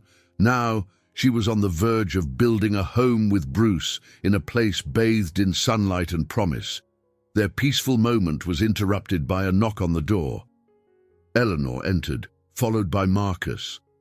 Eleanor carried a stack of documents in a folder, while Marcus had a small potted plant in his hands. "A housewarming gift," he said sheepishly, offering Leah the plant. "It's a little succulent, hardy, low maintenance, kind of like you." He winked, and she laughed, accepting it gratefully. Eleanor opened the folder. "I have updates on both ends. The social initiative Bruce wanted to start at Tech for homeless outreach is moving forward, and the board's excited to link it with your upcoming foundation on ethical marine research. They're even discussing a scholarship in your name for women in science." Leah's eyes glistened. "A scholarship? I don't know what to say." Marcus grinned. "Say you'll keep inspiring folks like you always have. Maybe you just didn't know it." Sinking onto a plush couch, Leah flipped through the proposal Eleanor handed her. It outlined a plan to support local shelters, places much like where Leah could have found refuge if she'd been ready, and to fund advanced oceanography studies at the University of Washington. The thought that her tragedy could blossom into meaningful change for others felt profoundly moving. A few minutes later, the group gathered around the kitchen island, munching on sandwiches and sharing stories. They reminisced about Leah's first days back, the terror and uncertainty that had gradually morphed into determination. Bruce described how, after years of building a corporate empire, he finally felt he was putting his success to truly good use. "You taught me that," he said softly, meeting Leah's gaze. "You reminded me why I wanted to change the world in the first place." Marcus cracked a teasing grin. "And here I was, thinking you'd given up your soul to spreadsheets." Laughter rippled through the room, a sound of pure relief. Leah placed a hand over the star-shaped scar on her wrist, remembering how it had once been a reminder of tragedy. Now, it felt like a badge of endurance. The road ahead wasn't entirely smooth. Sterling's trial still loomed, and her emotional scars wouldn't vanish overnight. But the bitterness of the past was tempered by the sense of purpose that had taken root. Later, Leah and Bruce slipped out to the balcony, leaving Eleanor and Marcus chatting in the living room. The soft breeze ruffled Leah's hair as she stood by the railing, staring out at the Puget Sound. A gentle hush settled over the water, and seagulls circled lazily overhead. "I feel at peace here," she admitted, voice tinged with wonder. Bruce leaned in, brushing a tender kiss to her temple. "Welcome home," he murmured. "Whatever comes next, we face it together." She exhaled slowly, letting the serenity of the moment wash over her. The final rays of afternoon sun bathed them both in a warm glow, as if nature itself bestowed a blessing on their shared journey. This condo by the water felt less like a mere residence and more like a symbolic gateway, a portal to new dreams rising on the horizon, buoyed by the enduring power of love and truth. Leah stood backstage at the University of Washington's largest lecture hall, heart pounding against her ribcage. Through a narrow gap in the heavy curtain, she glimpsed rows of seats quickly filling with students, faculty, and curious onlookers. Her throat felt dry. She'd accepted an invitation to speak about both her scientific work and her personal journey, an event that had grown into a campus-wide highlight. She never imagined her quiet return would spark so much interest. Bruce offered a supportive smile from the wings, while Eleanor checked last-minute details with the event coordinator. Marcus hovered nearby, looking slightly out of place in a button-up shirt, but determined to be there for her, Doctor. Evelyn Hayes stood a few feet away, arms folded gently as she studied Leah with a calm, encouraging expression. "Ready?" Dr. Hayes asked softly. Leah took a steadying breath. "As I'll ever be." She recalled the night she'd lain awake on a damp sidewalk, haunted by shattered memories and a sense of irreparable loss. Now, she prepared to address an audience hungry for insight into the woman who had once been a rising star in marine biology, presumed dead, and then returned under sensational circumstances. Her mind flickered with doubts. Did she truly have something worthwhile to say? An assistant signaled from the stage. Her heart gave a final, anxious flutter, and she stepped forward into the spotlight. The bright overhead lights made her blink. She cleared her throat, the hush in the hall magnifying every sound. "Good evening," she began, voice trembling at first. "My name is Leah Baxter, and for a long time I had no idea who I was." A ripple of hushed attention passed through the crowd.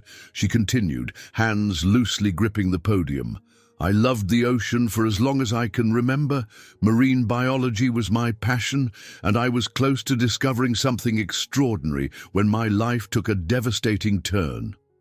15 years vanished in a single day for me. An accident, sabotage, really, stole my memories and my future." She paused, letting the weight of that statement sink in. Faces in the audience reflected concern and curiosity. Bruce, in the front row, watched with encouraging eyes, his hands clasped tightly. Leah drew courage from the warmth in his expression. "In the time I lost, Richard Sterling patented research that was rightfully mine," she said, her voice stronger now. "He tried to hide the truth by allowing the world to believe I was gone forever." A subdued murmur rippled across the lecture hall. But with the help of allies, my fiancé, Bruce Bell, my friend Marcus, my therapist, Dr. Hayes, and many of you at this university, I began to regain both my memories and my will to keep fighting. She described her early explorations of bioluminescent marine species, the passion driving her to uncover new data that might revolutionize ecological understanding. Then she shifted into recounting her homelessness, the amnesia, and how she reclaimed her identity step by step. Each word came more naturally than the last, and by the time she neared her closing thoughts, the tension in her shoulders eased. "The ocean, for me, has been both a home and a harbinger of nightmares. But I've learned that darkness can be illuminated with perseverance, with the unwavering support of those who refuse to give up on you, even when you've given up on yourself." She took a slow, deliberate breath. "To anyone who feels they've lost their place or their voice, know that it's never truly gone. It can be rediscovered, piece by piece, if you keep reaching out." Silence draped the hall for a heartbeat. Then applause rose in waves.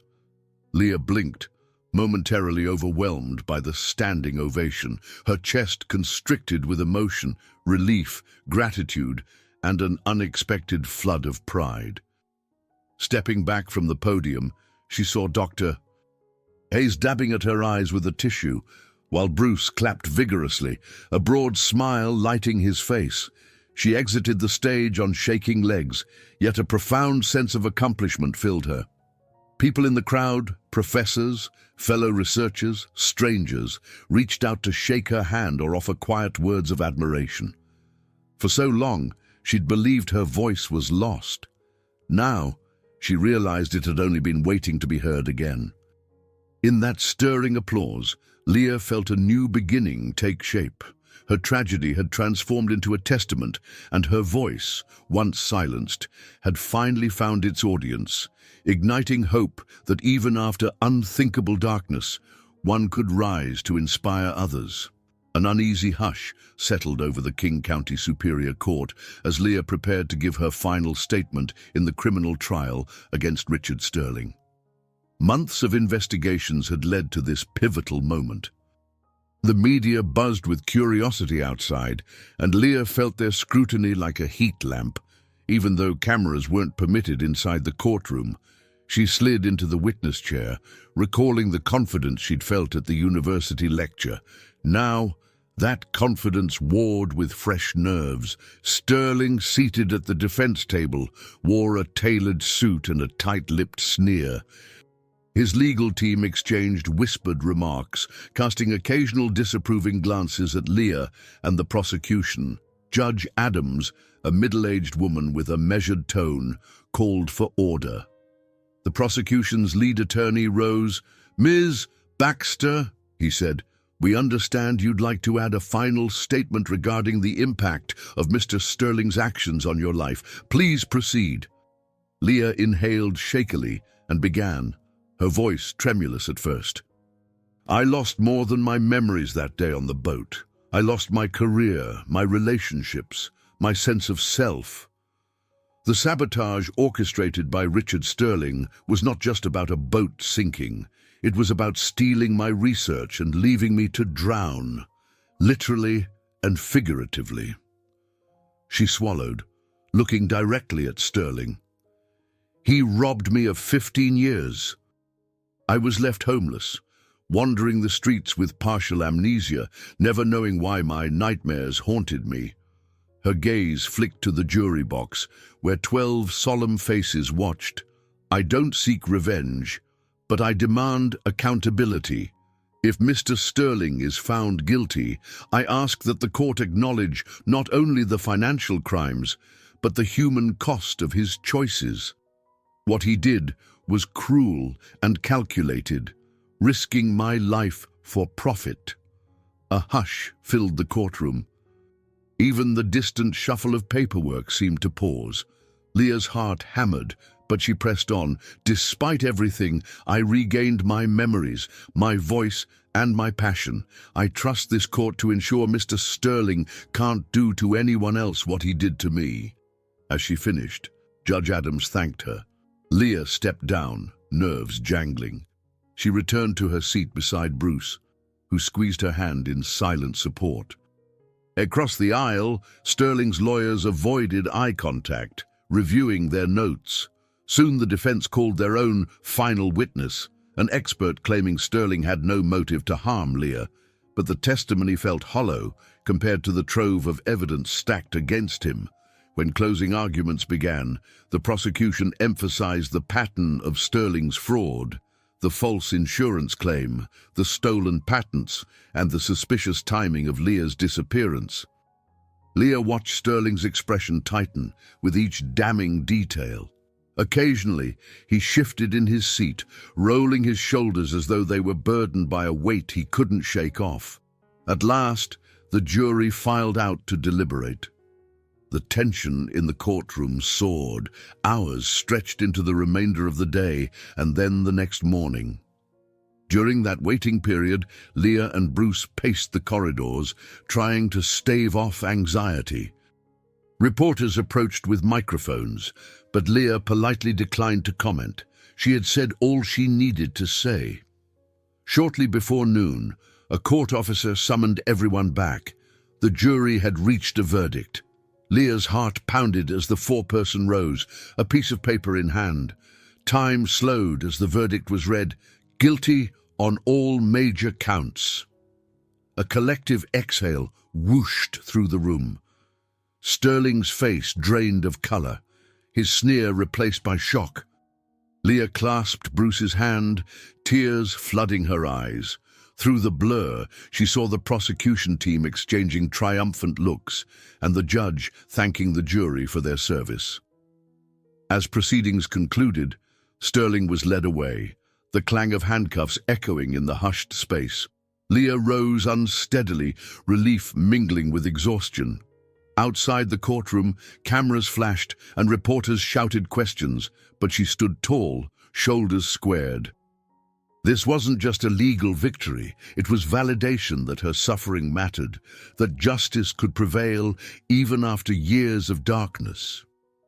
When she turned to Bruce, words failed. He opened his arms, and she fell into them, letting the wave of emotion wash over her. She remembered the battered cardboard box under the drizzling rain, the flashbacks, the fear. Now, with the verdict delivered, she felt a door close on that chapter of her life. Justice was in progress, and so was her journey toward a future free of fear. The scent of coffee and fresh pastries filled the air at Pike Place Market, where Leah walked with Bruce by her side. A bright banner hung above one of the local stalls, proclaiming a welcome back event the community had organized, a chance to celebrate Leah's survival, resilience, and renewed presence in Seattle's public eye. The verdict against Sterling had spurred an outpouring of support. Many remembered the story of her disappearance years ago, never expecting such a dramatic re-emergence. As they strolled, vendors called out friendly greetings. A few recognized Leah from recent news coverage, offering congratulations on the trial's outcome. She smiled shyly, still not entirely accustomed to the attention. In many ways, these bustling market aisles mirrored her rebirth, colorful, noisy, and full of life. "I used to hide near that corner," Leah murmured, pointing toward a dim alcove beneath an old awning. The memory of crouching against the cold, surviving on scraps and the kindness of strangers tugged at her heart. "Marcus found me there once, brought me a hot drink." Bruce squeezed her hand. "You never have to go back to that, Leah." She nodded, scanning the vibrant booths of handmade crafts, produce and flowers. "I know." Relief intermingled with lingering grief for the time lost. Yet her life felt like it was finally moving forward. They reached a small stage, set up near the famous public market center sign. Marcus, seen standing off to the side, waved them over. He dressed in a tidy shirt and jeans, his leathery face breaking into a broad grin. Eleanor was there too, elegantly casual, speaking with a local reporter. Dr. Hayes mingled in the crowd, watching Leah with that ever-patient, encouraging gaze. A local council representative took the microphone, welcoming onlookers. The short speech praised Leah for her perseverance, then introduced her with a flourish. Applause and cheers rose as she stepped onto the small stage. Her cheeks warmed at the attention, but she felt a deep sense of gratitude. This was no academic lecture, just a heartfelt moment for the city that had watched her vanish and reappear. "Thank you," she began, voice amplified by the modest sound system. "When I was lost, I often found shelter and comfort among the people here at Pike Place. And even when I had nothing, I discovered there was always someone offering a helping hand or a warm drink. You gave me a reason to keep going." The crowd's applause was gentle but heartfelt. Leah's gaze flickered to the exact spot she once slept, recalling how alone she'd felt back then. "Your kindness meant everything. It showed me the soul of Seattle, a place that can be busy and loud, but still overflows with compassion. I want to thank each and every one of you who helped, even in the smallest ways. She glanced at Marcus, who wiped his eyes discreetly. I want to remind anyone who's struggling, you're not invisible. Whether you need a meal, a friend, or a second chance, keep hope alive. A wave of emotion surged, nearly choking her words. She steadied herself, mindful of the microphone. I stand here today because I found hope in these streets and in the people who refuse to let me give up on myself. Thunderous applause filled the market area, accompanied by scattered cheers. Leah glimpsed Bruce beaming up at her, pride shining in his expression. For a moment, she was swept into the warmth of the crowd, an affirmation that her painful journey mattered. This was not the place of isolation she'd once known. It was a place of belonging. After she finished speaking, a small line formed, people wanting to hug her, ask questions about her story, share their own hardships. Leah greeted each person, heart brimming with empathy. The city that had witnessed her darkest days now reveled in her triumphant return. As twilight fell, the neon glow of Pike Place market sign lit the bustling square, every bit as lively as it had been that morning. Leah strolled away from the stage with Bruce, Marcus, and Eleanor, feeling a sense of completeness she'd never known. The market, once a symbol of her struggle, had become a testament to her resilience, proof that even from the deepest despair, one could rise and reclaim life, stronger and brighter than ever. Inside one of Auratech's modern conference rooms, Leah carefully placed a stack of printed pamphlets across a long oval table. Tall glass windows framed a sweeping view of downtown Seattle. Representatives from local shelters, community organizations, and academic institutions milled about, chatting in hushed anticipation. They'd gathered to learn about a new foundation Leah was launching, with support from Bruce, Eleanor, and key philanthropic partners. She exhaled a slow breath, steadying her nerves. "You've got this," Bruce whispered, placing a comforting hand on her shoulder. "We all believe in you." At the front of the room, a discreet banner read, "Leah Baxter Foundation for Ethical Marine Research and Social Outreach." The name still made her pulse flutter with disbelief. She'd once been a scientist on the brink of discovery. After that, a homeless wanderer. Now she was forging a legacy that merged her renewed passion for marine biology with a commitment to helping those who struggled as she once had. Eleanor stepped up to the podium to open the event. She explained Auratech's involvement, emphasizing how Leah's story had inspired a surge of corporate responsibility projects. "We're not just funding research," Eleanor stated. "We're bridging science, empathy, and community." Leah's own journey exemplifies that you can transform tragedy into meaningful impact. The assembled guests applauded politely. Leah cleared her throat, stepping forward to address them. "When I first started in marine biology, I dreamed of discovering unknown species, charting new realms of life beneath the waves. But I never imagined life could lead me to a place where I'd lose everything and have to claw my way back. That experience taught me more about humanity than any data set ever could." She paused, scanning the room filled with attentive faces. "I realized that genuine progress in science goes hand in hand with ethical responsibility, and that extends beyond the lab. We can't claim to care about saving marine life if we don't also care about the people in our communities who need resources, shelter, or a second chance." Nods of agreement traveled through the group. Some looked moved by Leah's words, others took notes, clearly eager to learn how they could partner. She outlined the foundation's goals: funding oceanographic research by emerging scientists, establishing scholarships for students who faced hardship, and creating an emergency assistance program for homeless women pursuing education. The synergy sparked excitement in the room. Marcus, dressed neatly in a collared shirt, sat near the front, grinning like a proud relative. Leah gave him a small nod. In many ways, he embodied the core message behind her outreach programs. No one should be discarded just because they fell on hard times. He'd protected her when she had nothing. Now she wanted to pay that protection forward to countless others. After Leah's presentation, a flurry of questions arose. Representatives from shelters asked how they could collaborate. Academics inquired about the specifics of the marine research grants. Leah answered as best she could, deferring to Eleanor for financial details. Bruce chimed in to offer corporate sponsorship details, ensuring that a portion of Auratech's profits would fund the foundation sustainably. By the end of the meeting, participants were scribbling down contact information, forging new partnerships, and proposing future projects. Leah felt lightheaded, exhilarated by the positive energy. The synergy in that room was tangible, like the final piece of a puzzle locking into place.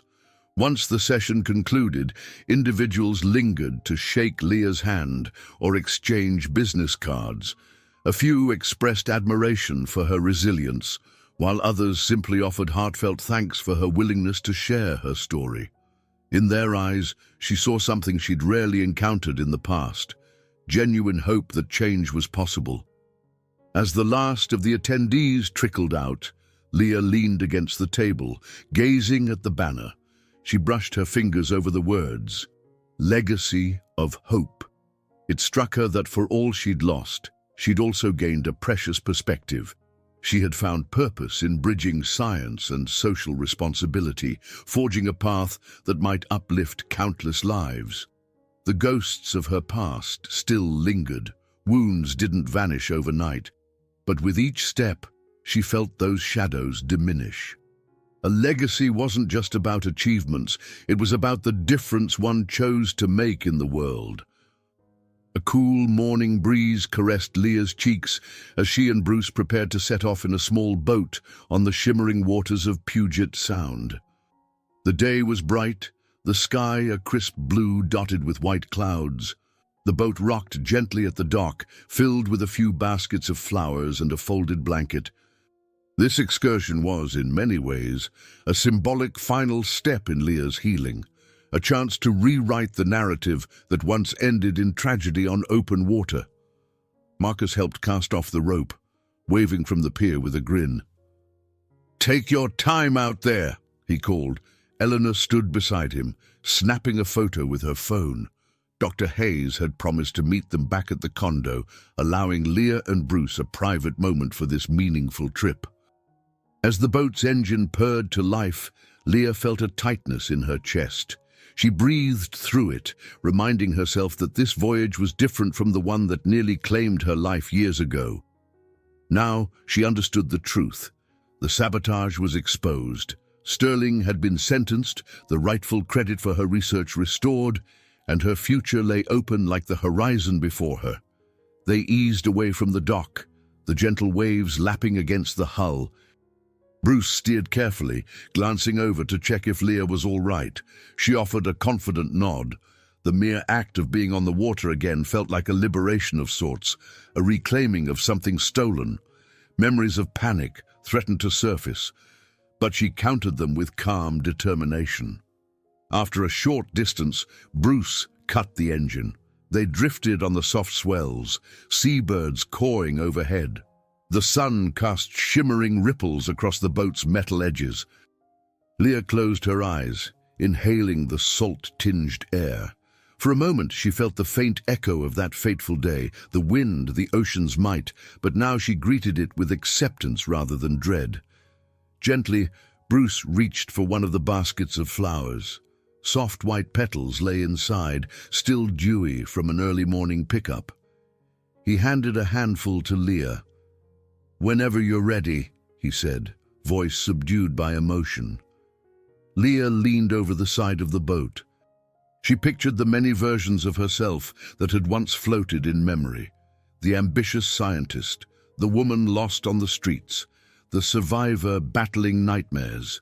With a reverent motion, she placed the flowers on the water's surface.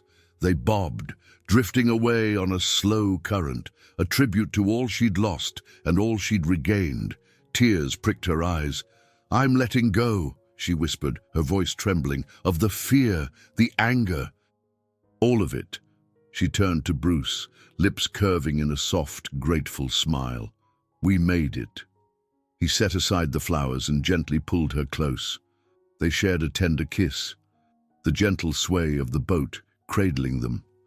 A wave of peace radiated through Leah, as though the Puget Sound itself offered its blessing. She remembered how Sterling had once used her love for the ocean against her, twisting it into a weapon of greed. Now she felt no power lurking beneath the waves, but the natural, timeless rhythm of life, something she loved more deeply than ever.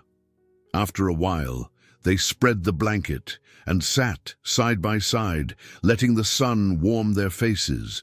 Conversation flowed between them, at times serene and reflective, at times dotted with playful banter about future plans. Leah spoke of returning to research in a part-time capacity, balancing it with her foundation work. Bruce hinted at delegating more of Oratech's daily operations so he could devote time to philanthropic endeavors. In each shared vision, they saw themselves as partners, two souls bound by love, tested by tragedy, and stronger for it. Eventually, they started the engine again. The boat glided gently back to shore, the breeze carrying away any lingering shadows of the past. As the dock drew near, Leah watched the flowers still floating behind them, caught in the ripples of the sea. The sight felt like a promise. Though currents might shift and storms might rage, life continued in ceaseless, beautiful motion. Stepping back onto solid ground, she slipped her hand into Bruce's. Her star-shaped scar, once a badge of suffering, now symbolized resilience. This journey was over, and yet another was beginning, buoyed by the tide of victory that had carried her through. In that moment, Leah felt certain that no matter what the future brought, she had everything she needed to face it: hope, truth, and a heart made whole by love once thought lost. I hope you enjoyed today's story. Subscribe to the channel so you don't miss more stories like this. Leave a like and comment below what you thought of the story. See you in the next video.